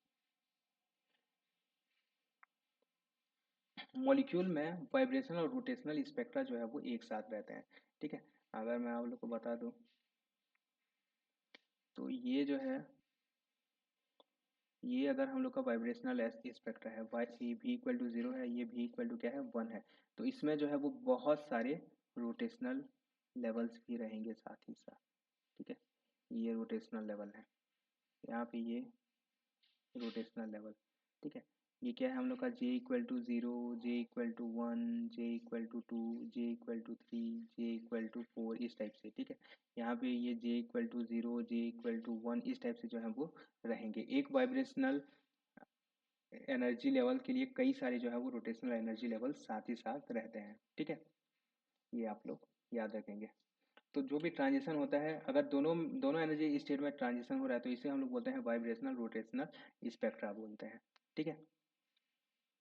इसके लिए जो ई टोटल है वो क्या हो जाएगा, ई वाइब्रेशनल प्लस ई रोटेशनल हो जाएगा, ठीक है। टोटल वेव नंबर क्या आ जाएगा, ये हम लोग का वाइब्रेशनल के लिए, ठीक है, प्लस रोटेशनल के लिए। यहाँ पे हम लोगों ने जो है वो रोटेशनल के लिए जो नॉन रिजिड वाला कांस्टेंट लिए थे, ठीक है, इसे हम लोगों ने नेग्लेक्ट कर दिया है, ठीक है, यहाँ पे बस ये रहेगा, ठीक है। ई वाइब्रेशनल हमेशा याद रखेंगे कि ग्रेटर देन होता है ई रोटेशनल। अगर आप लोग को एनर्जी का रेंज याद हो तो ये कितना होता है, अगर आप एनर्जी रेंज से भी इसे कंपेयर कर सकते हैं, ये अराउंड होता है, ठीक है, ई की power minus three electron volt के होता है, और ये जो है ई की power minus one electron volt के, सॉरी 10 की power minus one electron volt के अराउंड होता है, ठीक है। Selection rule, del J equal to plus minus one, और डेल भी है ये, ठीक है, del v equal to plus minus one plus minus two plus minus three, इस टाइप से हमें देखने को मिलेगा। Corresponding to a single vibrational level we have large number of rotational level, ठीक है, वही जो ऊपर में मैं आप लोग को बताया। अब यहाँ पे जो ट्रांजिशन होगा वो इस टाइप से देखने को मिलेगा हम लोग को, देखो ये हम लोग का वाइब्रेशनल लेवल है, और ये v इक्वल टू जीरो और v इक्वल टू वन के लिए वाइब्रेशनल लेवल है। इसके अंदर जो है वो बहुत सारे रोटेशनल लेवल होंगे, j equal to zero, j equal to one, j equal to two, j equal to three, ठीक है, j इक्वल टू इसके लिए j equal to one, j equal to 0, J equal to 1, J equal to 2 और जे equal to 3, इस type से, ठीक है। अब यहाँ पे जो है अलग अलग रोटेशनल ट्रांजिशन होगा, एक del J equal to plus minus 1 के लिए होगा, और एक जो है वो del J equal to del J equal to plus 1 के लिए होगा, एक जो है वो del J equal to minus 1 के लिए होगा, ठीक है। लेकिन वाइब्रेशनल लेवल यहाँ पे V1 से V0 में ट्रांजिशन होगा, यहाँ पे डेल जे इक्वल टू 0 लिखा हुआ है, ठीक है। यहाँ पे डेल जे चेंज नहीं हो रहा है, लेकिन हम लोग का सिलेक्शन रूल हम लोग जानते हैं, यहाँ पे ध्यान दो, ठीक है। सिलेक्शन रूल क्या होता है, del J equal to plus minus 1 होता है, तो ये डेल जे जो है ये ऐसा कोई ट्रांजिशन नहीं होता, लेकिन ये ट्रांजिशन कहाँ हो रहा है, ये V इक्वल टू 0 से, ये जो है सिंपली V इक्वल टू 0 से V इक्वल टू 1 में जो है वो ट्रांजिशन हो रहा है, इसीलिए ये अलाउड है, ठीक है। डेल इक्वल टू जे से डेल इक्वल टू 0 में ये ट्रांजिशन नहीं होगा, इसे डेल इक्वल टू इसे मत ले, इसे फिर आप कंफ्यूज होंगे, ठीक है। ये जो ट्रांजिशन हो रहा है सिंपली V इक्वल टू 1 से V इक्वल टू 2 में जो है वो ट्रांजिशन हो रहा है, ये जो ट्रांजिशन है वो क्या है, V equal to V equal to 0 से जो है वो V इक्वल टू 1 में जो है वो ट्रांजिशन हो रहा है, ठीक है। यहाँ पे अगर हम लोग देखें ट्रांजिशन, ये J इक्वल टू 0 से कहाँ ट्रांजिशन हो रहा है, J इक्वल टू 1 में ट्रांजिशन हो रहा है, इसीलिए इसके लिए प्लस J मतलब प्लस 1, ठीक है। ये जो है प्लस 1 से कहाँ ट्रांजिशन हो रहा है, प्लस 2 में ट्रांजिशन हो रहा है, इसीलिए इसके लिए प्लस 1, ये माइनस 1, ठीक है। ये R ब्रांच है, ये P ब्रांच है, और ये इसे हम लोग बोलते हैं Q ब्रांच, ठीक है। तो ये स्पेक्ट्रम कैसे दिखेगा, देखो इसका स्पेक्ट्रल लाइन किस टाइप से दिखेगा, ये है हमारा, ये जो J इक्वल टू 0 जहाँ पे लिखा हुआ था ना उसके लिए है ये जो है हमें एक इंस्टेंस बैंड मिलेगा, अगर आप लोग को पता हो तो वाइब्रेशनल में जो है इंस्टेंस बैंड मिलता है, ये हमें इस टाइप से मिलता है, ठीक है, ये है। और उसके बाद जो R ब्रांच होगा जिसके लिए del J equal to plus 1 होगा, ये जो है जैसे जैसे हम लोग दूर जाते जाएंगे इनका सेपरेशन जो है ये कम होते जाएगा इस साइड, और इस साइड जो है वो सेपरेशन बढ़ते जाएगा, इसे हम लोग बोलते हैं P ब्रांच, और इसे हम लोग बोलते हैं R ब्रांच, ये आप लोग याद रखेंगे, ठीक है। ये हम लोगों ने J के लिए देखा, ठीक है, इन टर्म्स ऑफ J। अगर हम लोग वेव नंबर के टर्म में देखें तब ये जो है हमें इस टाइप से दिखाई देगा, ये ग्राफ आप लोग याद रखेंगे, ठीक है। और ये कहाँ पे इंस्टेंस होगा, जहाँ पे ये वैल्यू जो है वो 0 है, ठीक है। अब 0 बोल रहा हूँ ये इस वैल्यू के लिए, ठीक है, 0 से 1 ट्रांजिशन के लिए जो है यहाँ पे हमें मैक्सिमम ये देखने को मिलेगा, जैसे वहाँ पे मिलता था हम लोग को, जिसे क्या बोलते थे, फंडामेंटल बैंड बोलते थे, ठीक है। ये फंडामेंटल लाइन के आसपास जो है ये रोटेशनल स्टेट है, ये फंडामेंटल लाइन है मोस्ट इंस्टेंस, और इसके आजू बाजू जो है ये रोटेशनल एनर्जी लेवल ट्रांजिशन के कारण जो है देखने को मिलेगा, ठीक है। और यहाँ इंटेंसिटी में वेरिएशन हमें इस टाइप से देखने को मिलेगा, ये याद रखेंगे।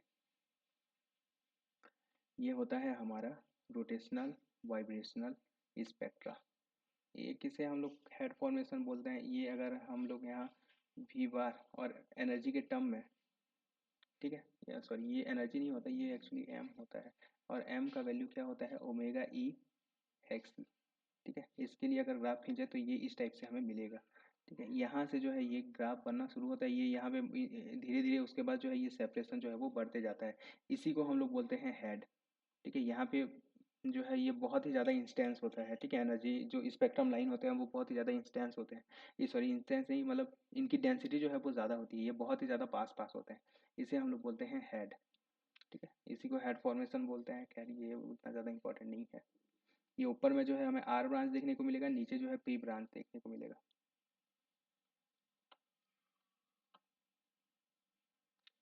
तो ये था हम लोग का वाइब्रेशनल रोटेशनल स्पेक्ट्रा। इसके बाद आता है हमारा नेक्स्ट रमन स्पेक्ट्रा। देखो रमन स्पेक्ट्रा क्या होता है, when a beam of visible light, visible या अल्ट्रावायलेट रेडिएशन, ठीक है, is incident on gas, liquid और ट्रांसपेरेंट सॉलिड, यहाँ पे ये याद रखेंगे, ठीक है, विजिबल और अल्ट्रावायलेट रेडिएशन, और कहाँ पे, गैस, लिक्विड या ट्रांसपेरेंट सॉलिड में जब इंसिडेंट होते हैं, ठीक है। A fraction of radiation is scattered in all direction, ठीक है। तो रेडिएशन का जो एक फ्रैक्शन होता है, कुछ भाग होता है, वो क्या हो जाता है, सभी डायरेक्शन में जो है वो विकर्णित हो जाता है, ठीक है, स्कैटर्ड हो जाता है, फैल जाता है, ठीक है। इसे हम लोग बोलते हैं Raman effect. The scattered radiation consist of lines of same frequency, ठीक है। और ये जो स्कैटर्ड रेडिएशन होते हैं इसमें सेम फ्रीक्वेंसी की लाइन भी होती है, ठीक है, और चेंज फ्रीक्वेंसी की लाइन भी होती है, ठीक है। फ्रीक्वेंसी जो है सेम फ्रीक्वेंसी और चेंज फ्रीक्वेंसी की लाइन होती है, ठीक है। This change depends on the material, और ये जो चेंज होता है, ठीक है, ये जो है मटेरियल पे डिपेंड करता है। इंसिडेंट लाइन के फ्रीक्वेंसी पे जो है वो डिपेंड नहीं करता, ये सिर्फ और सिर्फ किस पे डिपेंड करता है, मटेरियल पे डिपेंड करता है, ठीक है। यहाँ पे अगर आप लोग देखेंगे ये फ्रीक्वेंसी, मतलब इसे हम लोगों ने वेव नंबर के टर्म में लिखा है, ठीक है। तो ये जो wave number, same wave number का भी मिलेगा जिससे हम लोग बोलेंगे रिले लाइन, इससे कम वेव नंबर का भी मिलेगा जिससे हम लोग बोलेंगे स्टोक्स लाइन, या कम फ्रीक्वेंसी का भी मिलेगा, ये कम फ्रीक्वेंसी रहता है इसका, इसे हम लोग बोलेंगे स्टोक्स रमन लाइन। और जो ज़्यादा फ्रीक्वेंसी का मिलेगा इसे बोलेंगे एंटी स्टोक्स रमन लाइन बोलेंगे, ठीक है। इसे रिले लाइन बोलते हैं और इन दोनों को मिला के रमन लाइन बोलते हैं, ठीक है। कम फ्रीक्वेंसी वाले को स्टोक्स लाइन और ज़्यादा फ्रीक्वेंसी वाले को एंटी स्टोक्स लाइन बोलेंगे, ठीक है। ये जो डायग्राम है ना, इसे आप लोग याद रखेंगे। यहाँ पे एक चीज़ और याद रखेंगे कि सबसे ज़्यादा जो इंटेंसिटी होती है, ठीक है, वो किसकी होती है, रिले लाइन की। इसके बाद जो मोस्ट इंस्टेंस होता है वो स्टोक्स लाइन, और इसके बाद जो एंटी स्टोक्स लाइन है इसकी इंटेंसिटी सबसे कम होती है। यहाँ पे ये देखिए ये, ठीक है, रिले लाइन की जो इंटेंसिटी है वो सबसे अधिक होगी, उसके बाद स्टोक्स लाइन की इंटेंसिटी, और उसके बाद एंटी स्टोक्स लाइन की इंटेंसिटी। जबकि फ्रीक्वेंसी की अगर हम लोग बात करें,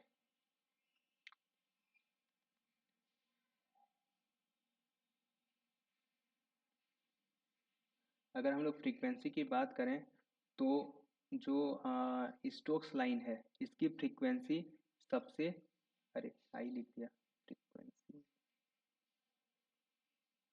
स्टोक्स लाइन जो है वो क्या होगा, सबसे कम होगा। उसके बाद आ, ये आपका रिले लाइन का फ्रीक्वेंसी होगा, और इसके बाद एंटी स्टोक्स लाइन का फ्रीक्वेंसी, ठीक है। ये चीज़ आप लोग याद रखेंगे।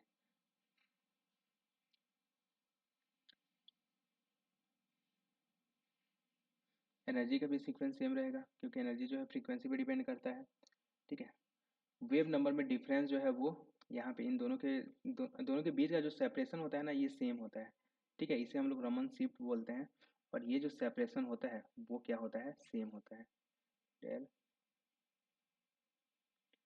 डेल न्यू जीरो बार, यहाँ पे वेव नंबर के टर्म में लिखे हैं तो ये वेव नंबर के टर्म में ही लिख देंगे इसे, ठीक है। ये जो है सेम होता है।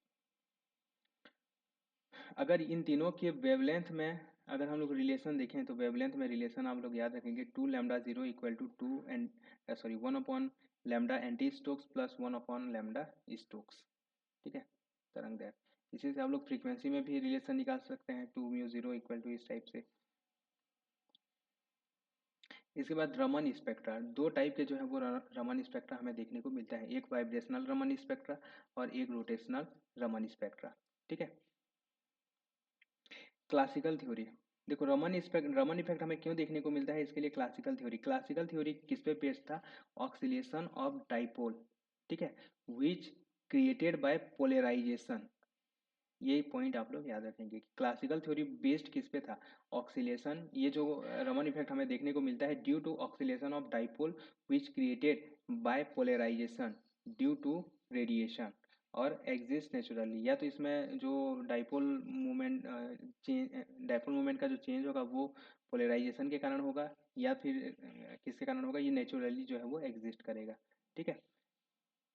ये जो है किस पे बेस्ड, पोलराइजेशन में चेंज होने के कारण जो है ये थ्योरी, मतलब ये क्या बोलना चाहिए, क्लासिकल थ्योरी जो है इसी पे बेस्ड था कि पोलराइजेशन जो है इसका चेंज होता है, ठीक है। और ये जो डाइपोल है ये क्या करता है, ऑक्सीलेट करता है, ठीक है। Polarization due to oscillation of dipole which created by polarization due to radiation, ठीक है, या फिर नेचुरली भी एग्जिस्ट हो सकता है। ये पोलराइजेशन जानते हैं हम लोग, ये सब होता है, ठीक है। यहाँ पे इसे अल्फा को हम लोग बोलते हैं पोलराइजेबिलिटी। अच्छा यहाँ पे लिखा हुआ है, ये देखो पोलराइजेबिलिटी, ये क्या होता है, कैपेसिटी ऑफ गेटिंग पोलराइज। इसके बारे में हम लोग इलेक्ट्रोमैग्नेटिक थ्योरी में डिटेल में पढ़े हैं, ठीक है। और इसके कारण हमें जो है वो रिले लाइन मिलता है एच न्यू जीरो के कारण। न्यू जीरो जो है फ्रीक्वेंसी ऑफ इंसिडेंट, और यहाँ पे अल्फा अल्फा का वैल्यू जब चेंज होती है, ये अल्फा जीरो के कारण तो हमें रिले लाइन मिलता है, लेकिन बाकी इसके कारण ये जो चेंज होता है इसी के कारण जो है हमें स्टोक्स और एंटी स्टोक्स लाइन जो है वो देखने को मिलता है। ठीक है, क्लासिकल थ्योरी में जो है वो इसका लिमिटेशन क्या था, देखो इसके अकॉर्डिंग जो है वो स्टोक्स लाइन की इंटेंसिटी और एंटी स्टोक्स लाइन की जो इंटेंसिटी है वो सेम होनी चाहिए। ठीक है, लेकिन ऐसा नहीं होता। जो स्टोक्स लाइन है उसकी इंटेंसिटी ज़्यादा होती है किसके कंपेरिजन में, एंटी स्टोक्स लाइन के कंपेरिजन में। ठीक है, और स्पेक्ट्रा जो है वो कॉन्टिन्यूस होना चाहिए, लेकिन रमन स्पेक्ट्रा जो है वो कॉन्टिन्यूस नहीं, क्या होता है, डिस्क्रीट होता है। यहाँ पे एक हमें स्टोक्स लाइन मिलेगा, फिर रिले लाइन मिलेगा, फिर यहाँ पे एंटी स्टोक्स लाइन। ठीक है, यहाँ पे इस टाइप से जो है ये मिलेगा। तो ये जो है कॉन्टिन्यूस नहीं होता है, डिस्क्रीट होता है। ठीक है, अब इसके लिए जो है इसे एक्सप्लेन किया गया क्वांटम थ्योरी का यूज़ करके। ठीक है, क्वांटम थ्योरी का यूज़ करके जो है इसे एक्सप्लेन किया गया। और इसके अकॉर्डिंग क्या होता है, इसके अकॉर्डिंग जो है हाँ, ये जो है अलग अलग इलेक्ट्रॉनिक स्टेट में जो है वो ट्रांजिशन होता है, सॉरी वाइब्रेशनल और रोटेशनल स्टेट में जो है वो ट्रांजिशन होता है। और इस ट्रांजिशन के कारण जो है हमें ये रमन इफेक्ट देखने को मिलता है। जैसे यहाँ पे देखो, मान लेते हैं कि इनिशियली जो हम लोग का एटॉम था वो यहाँ पे था। ठीक है, अब यहाँ से जो है ये ट्रांजिशन करता है एक वर्चुअल स्टेट में। अब इस वर्चुअल स्टेट से, ठीक है, ये दो जगह जो है वो ट्रांजिशन कर सकता है। एक तो जहाँ से मतलब ये क्या बोलना चाहिए, ट्रांजिशन किया था उसी E1 स्टेट में, या फिर ये E2 स्टेट में भी जो है वो ट्रांजिशन कर सकता है। ठीक है, E1 स्टेट और E2 स्टेट जो दो स्टेट है मॉलिक्यूल के पास, ये E1 स्टेट से जो है एक वर्चुअल स्टेट में ट्रांजिशन करता है। वर्चुअल स्टेट मतलब ये एक्चुअली रहता नहीं है, इसका लाइफ टाइम जो है वो बहुत ही कम रहता है। यहाँ पे देखो लिखा हुआ है वर्चुअल स्टेट क्या होता है, ये जो है एक मतलब ये स्टेट रहता नहीं है, ये जो है मतलब ये इलेक्ट्रॉन तुरंत जाके वापस आ जाता है। ठीक है,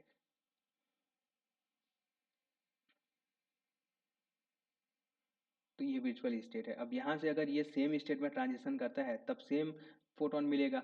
ठीक है, अगर ये इससे हायर एनर्जी लेवल जैसे कि E2 है, E2 में अगर ट्रांजिशन करते हैं तब हमें जो है इन दोनों के बीच में जो डिफरेंस है उतना एनर्जी जो है वो कम कम वाला फोटोन मिलेगा।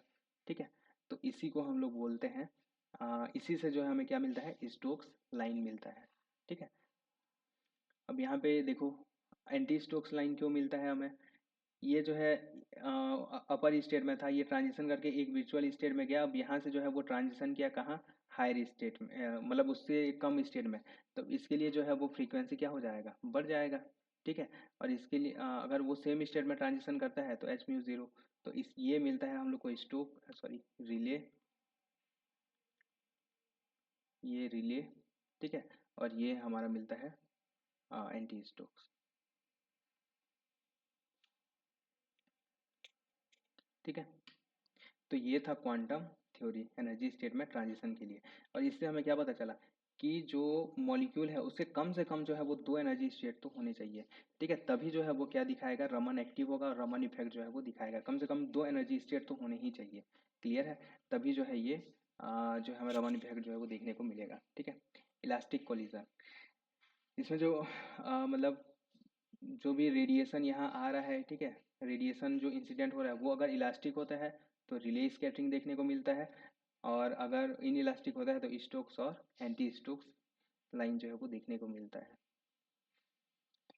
ठीक है, अब रमन जो इफेक्ट होता है दो तरह का, या रमन स्पेक्ट्रम बोले दो तरह के होते हैं, एक वाइब्रेशनल रमन स्पेक्ट्रम और एक जो है वो रोटेशनल रमन स्पेक्ट्रम। तो वाइब्रेशनल रमन स्पेक्ट्रम क्या होता है, अगर ट्रांजिशन जो है वो मॉलिक्यूल के वाइब्रेशनल स्टेट में होता है। ठीक है, वाइब्रेट एक वाइब्रेशनल स्टेट से दूसरे वाइब्रेशनल स्टेट में होता है। ठीक है, अब सेम इलेक्ट्रॉनिक स्टेट देखेंगे आगे, सेम इलेक्ट्रॉनिक स्टेट के अलग अलग वाइब्रेशनल स्टेट में अगर ट्रांजिशन होता है, ठीक है, तो इसे हम लोग क्या बोलेंगे, ये वाइब्रेशनल रमन स्पेक्ट्रा बोलेंगे। ठीक है, इसके लिए सिलेक्शन रूल क्या है, हार्मोनिक के लिए हम लोग जानते हैं ये। ठीक है, और एन हार्मोनिक के लिए वाइब्रेशनल सिलेक्शन रूल ये होता है। ठीक है, रमन शिफ्ट क्या हो जाएगा, अगर स्पेक्ट्रम के वाइब्रेशनल स्पेक्ट्रम के लिए हम लोग देखें तो जो रमन शिफ्ट है वो प्लस माइनस ओमेगा ई के बराबर हो जाएगा। ठीक है, ओमेगा ई क्या है, वी ऑक्सीलेशन बाई सी। और इसके लिए जो वेव नंबर है वो क्या आ जाएगा, V zero plus minus del omega होता है। ठीक है, तो यहाँ पे प्लस माइनस ओमेगा टी हो जाएगा, सॉरी म्यू डेल म्यू हो जाता है, म्यू बार हो जाता है, तो यहाँ पे क्या आ जाएगा, ये ओमेगा ई आ जाएगा। ठीक है, intensity of anti Stokes line और इंटेंसिटी ऑफ स्टोक्स लाइन जो होता है वो क्या होता है, ई की power minus S C omega E by K B T. ये आप लोग फॉर्मूला याद रखेंगे, ठीक है। दोनों का जो रेशियो है ये होता है। For harmonic anharmonic motion के लिए डेल म्यू बार का वैल्यू जो है ये आ जाएगा, ठीक है। इसी तरह से हम लोग देखते हैं rotational Raman spectrum. Rotational Raman spectrum इसमें क्या होगा, रोटेशनल लेवल्स में जो है वो ट्रांजिशन होगा, ठीक है। इसके लिए सिलेक्शन, हाँ इसके लिए लेकिन आप लोग सिलेक्शन रूल याद रखेंगे, डेल जे इक्वल टू क्या होगा, 0 और प्लस माइनस 1 होगा, ठीक है। रोटेशनल रमन स्पेक्ट्रम के लिए आप लोग याद रखेंगे कि इसका जो वैल्यू है वो डेल जे इक्वल टू 0 और प्लस माइनस 1 होगा। जो रोटेशनल में जो हम लोग पढ़े थे, ठीक है, उस वहाँ पे जो जे क्वांटम नंबर हम लोग यूज़ किए थे, ठीक है, जे का वैल्यू क्या होता था आप लोग को याद हो तो प्लस माइनस 1 होता था, लेकिन यहाँ पे क्या आ जाएगा, 0 और प्लस माइनस 2 आ जाएगा। ये बहुत इंपॉर्टेंट पॉइंट है, इसे आप लोग याद रखेंगे। रोटेशनल देखो, वाइब्रेशनल के लिए सेम था, plus minus 1 plus minus 2 plus minus 3, लेकिन रोटेशनल के लिए, प्योर रोटेशनल स्पेक्ट्रा के लिए क्या मिलता है, डेल जे इक्वल टू क्या बोलना चाहिए, प्लस माइनस 1, लेकिन यहाँ पे आपको क्या मिलेगा, del J equal to 0 plus minus 2 मिलेगा, ठीक है। रोटेशनल रमन स्पेक्ट्रम के लिए रोटेशनल रमन शिफ्ट जो है वो क्या आ जाएगा, यहाँ पे ये वैल्यू रखेंगे प्लस माइनस 2, आप लोग ये वाला याद रखना, ठीक है। बी 4J प्लस 6, ये फॉर्मूला आप लोग याद है, ये सेम फॉर्मूला है, ठीक है। यहाँ पे 4 को अंदर लेंगे तो ये वाला फॉर्मूला मिल जाएगा, लेकिन आप लोग ये वाला फॉर्मूला याद रखना, इसी के टर्म में जो है वो पूछता है। Del mu bar equal to क्या आ जाएगा, बी 4J प्लस 6, ठीक है। और यहाँ पे जे का वैल्यू याद रखेंगे, जे का वैल्यू हो सकता है, लेकिन जो ट्रांजिशन होगा वो 0 से प्लस माइनस 2 में ही होगा, ठीक है। तो इसीलिए ये अब यहाँ पे आप लोग सीधा जे का वैल्यू जो है वो रख सकते हैं, 0 1 2, ये डेल जे का वैल्यू है ना, जे का वैल्यू फिर 0 प्लस माइनस क्या बोलना चाहिए, 2 मत रख देना, जे का वैल्यू कुछ भी हो सकता है, ठीक है, लेकिन यहाँ पे डेल जे का वैल्यू जो है वो 0 प्लस माइनस 2 होगा। और इसी कारण यहाँ पे एनर्जी लेवल्स हमें देखो कैसे मिलते हैं। पहला तो ये न्यू ज़ीरो मिलेगा हम लोग को, ठीक है। इसके बाद j इक्वल टू 0 के लिए जब यहाँ पे j का वैल्यू 0 रखेंगे तो क्या आएगा, 6b, यानी जो पहला हम लोग को शिफ्ट मिलेगा वो कहाँ पे मिलेगा, 6b में मिलेगा। ये बहुत इंपॉर्टेंट पॉइंट है, आप लोग याद रखेंगे, ठीक है। पहला मतलब इस रिले लाइन और एंटी स्टोक्स लाइन के बीच में डिफरेंस कितने का होता है, 6b का होता है, ठीक है। रोटेशनल रमन स्पेक्ट्रा में रिले लाइन और फर्स्ट एंटी स्टोक्स लाइन के बीच में जो डिफरेंस है वो 6b का होता है। रिले लाइन और फर्स्ट एंटी स्टोक्स लाइन के बीच का जो डिफरेंस होता है वो +6b होता है, ठीक है। अगर आपको पूछे कि स्टोक्स लाइन और एंटी स्टोक्स लाइन के बीच में डिफरेंस कितना होता है, तब उन दोनों के बीच में जो डिफरेंस होता है वो होता है 12b। क्लियर है, ठीक है। रिले लाइन और स्टोक्स लाइन के बीच में difference 6b, relay line anti Stokes के बीच में डिफरेंस 6b, लेकिन फर्स्ट एंटी स्टोक्स और फर्स्ट स्टोक्स लाइन के बीच में जो डिफरेंस है वो क्या होगा, 12b होगा, ठीक है। और दो एंटी स्टोक्स लाइन के बीच में डिफरेंस जो है वो कांस्टेंट रहेगा 4b, ठीक है। ये देखो 4b, ठीक है। दो स्टोक्स लाइन के बीच में जो डिफरेंस है वो क्या रहेगा, कांस्टेंट रहेगा 4b। ये आप लोग याद रखेंगे, ये डायग्राम ना आप लोग याद रखेंगे, इससे रिलेटेड क्वेश्चन पूछता है, ठीक है, कि इसमें कितना डिफरेंस होगा, ठीक है। यहाँ से यहाँ तक का डिफरेंस क्या हो जाएगा, यहाँ से यहाँ तक का डिफरेंस, ये सब चीज़ें जो है आप लोग याद रखेंगे। रिले लाइन से जो है वो सेकेंड स्टोक्स लाइन का डिफरेंस कितना हो जाएगा, 10b, ठीक है। थर्ड का 14b, ये आप लोग याद रखेंगे। स्टोक्स लाइन और एंटी स्टोक्स लाइन का जो रेशियो है ई की पावर 12 BHc/kBt आ जाएगा, ठीक है।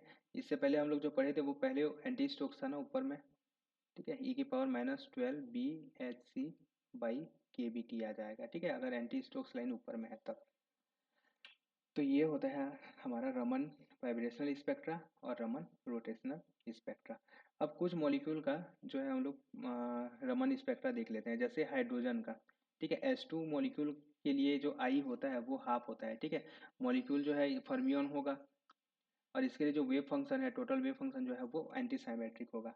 इस केस में इस केस में हम लोग याद रखेंगे कि all the state are present, यानी J इक्वल टू 0 1 2 3 4 सभी के लिए जो है रहेगा, लेकिन जे का वैल्यू जहाँ पे ऑड रहेगा वो जो है मोर पॉपुलेटेड रहेगा, यानी जे इक्वल टू 1 के लिए जो लाइन मिलेगा, ठीक है, ऑड वैल्यू के लिए जो लाइन मिलेगा वो क्या रहेगा, मोस्ट इंस्टेंस रहेगा।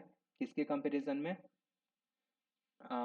ये यहाँ पे देखो, जे इक्वल टू 0 से जे इक्वल टू 2 में जो ट्रांजिशन होगा, इवन वन में जो ट्रांजिशन होगा वो उसके लिए इंटेंसिटी मान लेते हैं E0 है, और ऑड ऑड में जो ट्रांजिशन हो रहा है इसके लिए इंटेंसिटी I1 है। तो I1 की जो इंटेंसिटी है वो ज़्यादा होगी किसके कंपेरिजन में, I0 के कंपेरिजन में। यहाँ पे देखो ये, ठीक है, ये हमारा क्या है, I0 है। I0 से 1 में ट्रांजिशन के कारण मिल रहा है, ये हमारा I1 है, ये I0 है, ये I1 है, ठीक है। तो इनकी जो इंटेंसिटी है वो ज़्यादा होगी हाइड्रोजन एटम के लिए। हाइड्रोजन एटम के लिए आप लोग याद रखना, रिले लाइन की इंटेंसिटी सबसे ज़्यादा होगी, ठीक है। इसके बाद ये क्या बोलना चाहिए, हमारा सेकेंड स्टोक्स लाइन, उसके बाद फिर स्टोक्स लाइन, ठीक है, मतलब फर्स्ट स्टोक्स लाइन। ये जो है इंटेंसिटी इस टाइप से रहेगा, यहाँ पे ये जो है इंटेंसिटी को शो कर रहा है,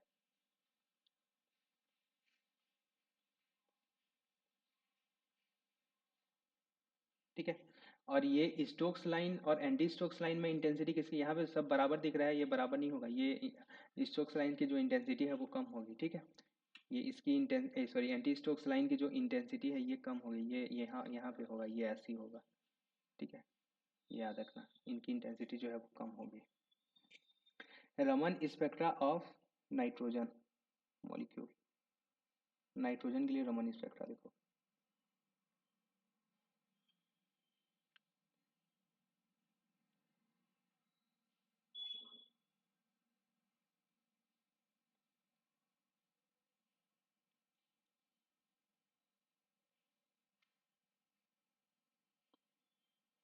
Raman spectra of nitrogen, I equal to 1 होगा इसके लिए, ठीक है। न्यूक्लियर स्पिन, ये न्यूक्लियर स्पिन आप लोग इसे रिकॉल कर पा रहे हैं, ये मतलब जो हम लोग पढ़े थे सेल मॉडल में, ठीक है, स्पिन निकालना वही है, ठीक है। हाइड्रोजन के लिए क्योंकि एक ही प्रोटॉन रहता है तब उसके लिए हाफ आया था, ठीक है। नाइट्रोजन ये ऑड ऑड केस है, 7 और 7 रहेंगे, 7 न्यूट्रॉन 7 प्रोटॉन, ठीक है। तो इसके लिए जो है वो आई इक्वल टू 1 आता है, ठीक है।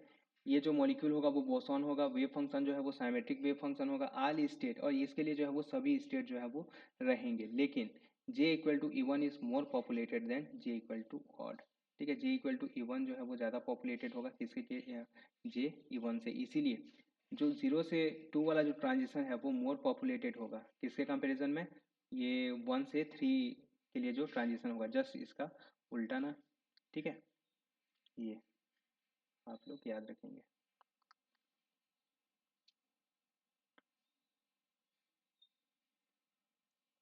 इसके बाद ऑक्सीजन के लिए, अब ऑक्सीजन कौन सा केस हो गया, ये E1 केस हो गया, 8 न्यूट्रॉन 8 प्रोटॉन, तो इसके लिए स्पिन क्या आ जाएगा, 0+, स्पिन पैरिटी 0+ आ जाएगा, ठीक है। ये जो है बोसॉन होगा, वेव फंक्शन जो है वो साइमेट्रिक होगा, ठीक है। और theory shows that such molecule, ऐसे मॉलिक्यूल में rotational state with J equal to odd are exist, सिर्फ और सिर्फ जे इक्वल टू 1, 3 और 5 के लिए ही जो है वो एनर्जी लेवल एग्जिस्ट करेंगे, ठीक है। और जे इक्वल टू E1 के लिए जो है वो एनर्जी लेवल एग्जिस्ट नहीं करेंगे, ठीक है। इसीलिए यहाँ पे जो हमें ट्रांजिशन है वो 1 से लेके 3 ट्रांजिशन देखने को मिलेगा, 3 से 5 ट्रांजिशन देखने को मिलेगा, और 5 से लेके 7 ट्रांजिशन जो है वो देखने को मिलेगा, ठीक है। अच्छा, यहाँ पे जो स्टोक्स लाइन था, फर्स्ट स्टोक्स लाइन, वो क्या हो जाएगा, मिसिंग हो जाएगा, ठीक है। यहाँ पे ये जो है वो नहीं रहेगा, ये 0 से 1 ट्रांजिशन, 0 से 2 ट्रांजिशन के लिए जो था, ठीक है, ये कहाँ से था, 0 से 2 ट्रांजिशन के लिए था, तो ये जो है अब एग्जिस्ट नहीं करेगा। तो इन दोनों के बीच में सेपरेशन जो है वो बढ़ जाएगा, ठीक है। अगर आप लोग को यहाँ पे देखिए, इसके बीच में जो सेपरेशन था 6B था, इन दोनों के बीच में जो सेपरेशन था 4B था, यानी टोटल सेपरेशन 10B। तो यहाँ पे जो पहला लाइन मिलेगा वो सीधा सीधा हमें 10B पे मिलेगा, ठीक है। ये आप लोग याद रखेंगे, सेपरेशन जो है वो सीधा सीधा क्या आ जाएगा, 10B आ जाएगा। और दो एनर्जी लेवल के बीच में सेपरेशन जो 4B होता था अब क्या आ जाएगा, 8B आ जाएगा, ठीक है। यहाँ पे ये लिखा हुआ है, ये आप लोग याद रखेंगे, ठीक है। ये किसके लिए था, ऑक्सीजन मॉलिक्यूल के लिए था।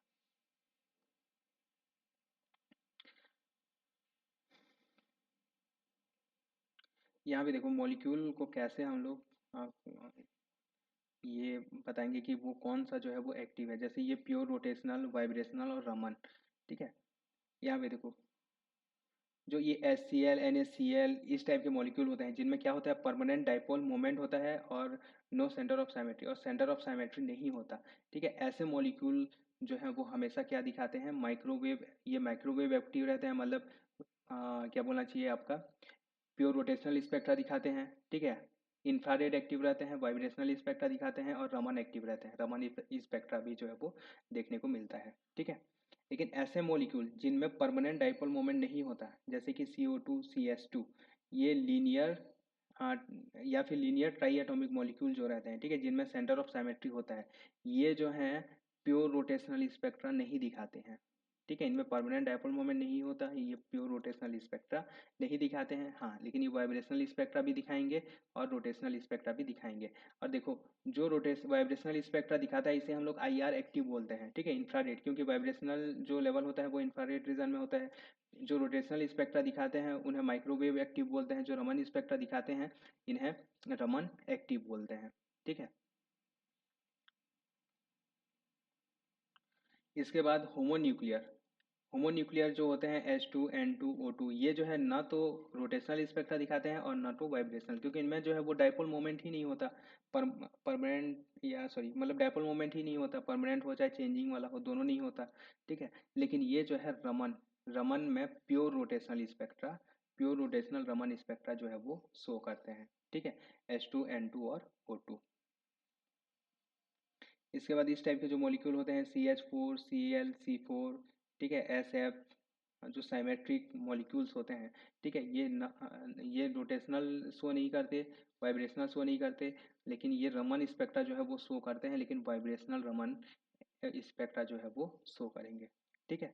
तो ये बहुत ही इंपॉर्टेंट पॉइंट है, ये पेज जो है वो बहुत ही इंपॉर्टेंट है, इसे आप बिल्कुल रख ही लीजिएगा, ठीक है, ये आपको याद होना ही चाहिए, ठीक है। इससे रिलेटेड क्वेश्चन मतलब हो सकता है कि इस बार पूछे, हो सकता है, क्या मेरे को लग रहा है कि इस बार जो है इससे रिलेटेड क्वेश्चन आएगा, ठीक है। इसके बाद ये देख लीजिए, क्या बोलना चाहिए हम लोग का, fundamental vibration and their symmetry. देखो, अ, अगर मान लेते हैं हमारे पास n एटॉम है, तब इसके लिए डिग्री ऑफ फ्रीडम कितना हो जाएगा, 3n हो जाएगा, ठीक है। ट्रांसलेशनल डिग्री ऑफ फ्रीडम जो है वो 3 होगा। अब रोटेशनल जो है, ठीक है, rotational degree of freedom, translational fix रहता है, ठीक है, 3 होगा। रोटेशनल जो है वो 2 हो सकता है अगर वो लीनियर मॉलिक्यूल है। देखो यहाँ पे मैं आप लोग को तो ये जो कॉन्सेप्ट है ना, हम लोग थर्मोडायनेमिक्स में भी पढ़ेंगे, लेकिन यहाँ मैं आप लोग को बता दे रहा हूँ, अगर लीनियर है, ठीक है, इस टाइप से लीनियर है, तब ये एक्स एक्सिस के अराउंड रोटेशन कर सकता है, वाई एक्सिस के अराउंड रोटेशन कर सकता है, लेकिन जेड एक्सिस के अराउंड, जो कि इसका इंटरन्यूक्लियर एक्सिस है, रोटेशन नहीं कर पाएगा। इसलिए यहाँ पे 2 जो है वो पॉसिबल है, ठीक है। इसलिए यहाँ पे degree of freedom 2 rotation possible है, इसलिए ये क्या हो जाएगा, इसलिए डिग्री ऑफ फ्रीडम जो है, रोटेशनल डिग्री ऑफ फ्रीडम 2 हो जाता है, ठीक है। लेकिन एक मॉलिक्यूल जो 3 डायमेंशनल है, ठीक है, ये इस टाइप से, ये हमारा 3 डायमेंशनल है, ठीक है। तो ये एक्स एक्सिस में भी रोटेशन कर सकता है, वाई एक्सिस में भी रोटेशन कर सकता है, जेड एक्सिस में भी रोटेशन कर सकता है, ठीक है। तो ये हमारा, इसके लिए जो डिग्री ऑफ फ्रीडम है नॉन लीनियर के लिए, या फिर लीनियर नहीं है, ट्राई एटॉमिक हो या लीनियर ना हो, ठीक है, इस टाइप से हो, तब इस केस में जो है हमें डिग्री ऑफ फ्रीडम जो है वो 3 जो है वो देखने को मिलेगा, रोटेशनल डिग्री ऑफ फ्रीडम, ठीक है, ये ट्राई एटॉमिक ही होगा, ठीक है। ये चीज़ आप लोग याद रखेंगे। ट्रांसलेशनल डिग्री ऑफ फ्रीडम 3 हो गया, ठीक है। लीनियर के लिए रोटेशनल डिग्री ऑफ फ्रीडम 2, और नॉन लीनियर के लिए रोटेशनल डिग्री ऑफ फ्रीडम जो है वो 3 हो गया, ठीक है। यानी कि अगर हम लोग देखें तो लीनियर मॉलिक्यूल के लिए टोटल डिग्री ऑफ फ्रीडम कितना हो गया, मतलब इन दोनों को मिला के 5, और नॉन लीनियर के लिए 6 हो गया, और टोटल डिग्री ऑफ फ्रीडम कितना होता है, 3n होता है। तो 3n में इसे क्या कर देंगे, अगर हम लोग माइनस कर देंगे तो जितना भी बचा, वाइब्रेशनल और रोटेशनल को अगर हम लोग माइनस कर दें तो, सॉरी, वाइब्रेशनल, रोटेशन, ट्रांसलेशनल और रोटेशनल को अगर हम लोग टोटल डिग्री ऑफ फ्रीडम में माइनस कर दें, ठीक है, तब जो बच जाएगा वो हमारा होगा वाइब्रेशनल डिग्री ऑफ फ्रीडम, ठीक है। वाइब्रेशनल, तो वाइब्रेशनल डिग्री ऑफ फ्रीडम कितने होंगे, अगर लीनियर मॉलिक्यूल है, ये फॉर्मूला आप लोग सीधा, अगर समझ में नहीं आया ना तो इसे आप लोग डायरेक्ट जो है वो रट लेना। लीनियर मॉलिक्यूल के लिए वाइब्रेशनल डिग्री ऑफ फ्रीडम होता है 3n-5, नॉन लीनियर मॉलिक्यूल के लिए वाइब्रेशनल डिग्री ऑफ फ्रीडम होता है 3n-6, ठीक है, अगर ये समझ में आया होगा तब तो ईजी है, समझ में नहीं आया तो इसे रट लेना। ठीक है, ये जो है वाइब्रेशनल डिग्री ऑफ फ्रीडम हम लोग इस तरह से निकालते हैं। ठीक है, और इसी को, ये जितना भी आएगा इसी को हम लोग बोलते हैं vibrational modes, number of vibrational modes. अभी जो वाइब्रेशनल मोड्स होते हैं ना, ये भी आप लोग का दो तरह के होते हैं, एक होता है स्ट्रेचिंग और एक होता है बेंडिंग। ठीक है, इसे हम लोग बोलते हैं साइमेट्रिक, क्या बोलना चाहिए, साइमेट्रिक और एंटी साइमेट्रिक।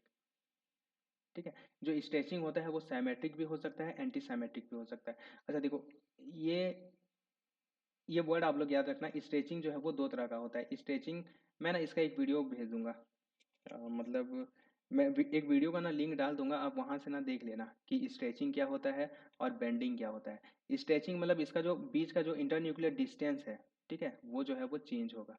मैं एक वीडियो का लिंक डिस्क्रिप्शन में डाल दूंगा, आप लोग ना उसे चेक कर लेना। तो ये जो है क्या बोलना चाहिए, स्ट्रेचिंग बोलेंगे इसको। ठीक है, स्ट्रेचिंग जो है वो दो तरह का होगा, एक साइमेट्रिक स्ट्रेचिंग, एक एंटी साइमेट्रिक स्ट्रेचिंग। यहाँ पे ये जो है ये इस टाइप से रहेगा। ठीक है, अगर ये दोनों एक साथ पास आएंगे एक साथ दूर जाएंगे, अच्छा आप वीडियो देख लेना समझ आएंगे। ठीक है, साइमेट्रिक स्ट्रेचिंग क्या होता है, एंटी साइमेट्रिक स्ट्रेचिंग क्या होता है। इसके बाद बेंडिंग, बेंडिंग दो तरह का होता है, एक इन प्लेन बेंडिंग होता है, एक आउट प्लेन बेंडिंग होता है। ठीक है, इन प्लेन बेंडिंग में भी दो तरह का होता है, सीजरिंग होता है एक, जैसे कैंची, दोनों एक साथ पास आएंगे एक साथ दूर जाएंगे, ठीक है, सीजरिंग होता है। और एक होता है रॉकिंग। ठीक है, ये सीजरिंग और रॉकिंग होता है। ठीक है, रॉकिंग में दोनों एक साथ जो है एक साइड जाएंगे, फिर उसके बाद क्या बोलना चाहिए, ये इसमें समझाते नहीं बनेगा। ठीक है, आप लोग वीडियो देख लेना। ये इस टाइप से इनका मोशन रहता है, एक साथ रॉकिंग। ठीक है, सीजरिंग में आपको कैंची टाइप से वो एक साथ जो है वो पास आएंगे एक साथ दूर जाएंगे। आउट, जो आउट प्लेन बेंडिंग होता है ये भी दो तरह का होता है, एक होता है वैगिंग, ठीक है, और एक होता है,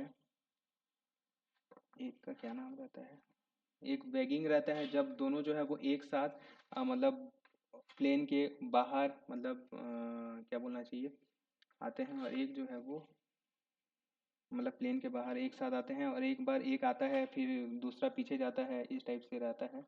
ये इसका नाम याद नहीं आ रहा है क्या बोलते हैं, एक तो वैगिंग होता है। ठीक है,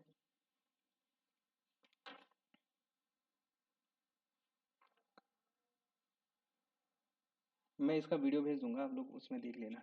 ठीक है, सीजरिंग होता है, रॉकिंग होता है, वैगिंग होता है, और कुछ होता है। ठीक है, हेजिट्रिंग इस टाइप से कुछ होता है, देख लेंगे।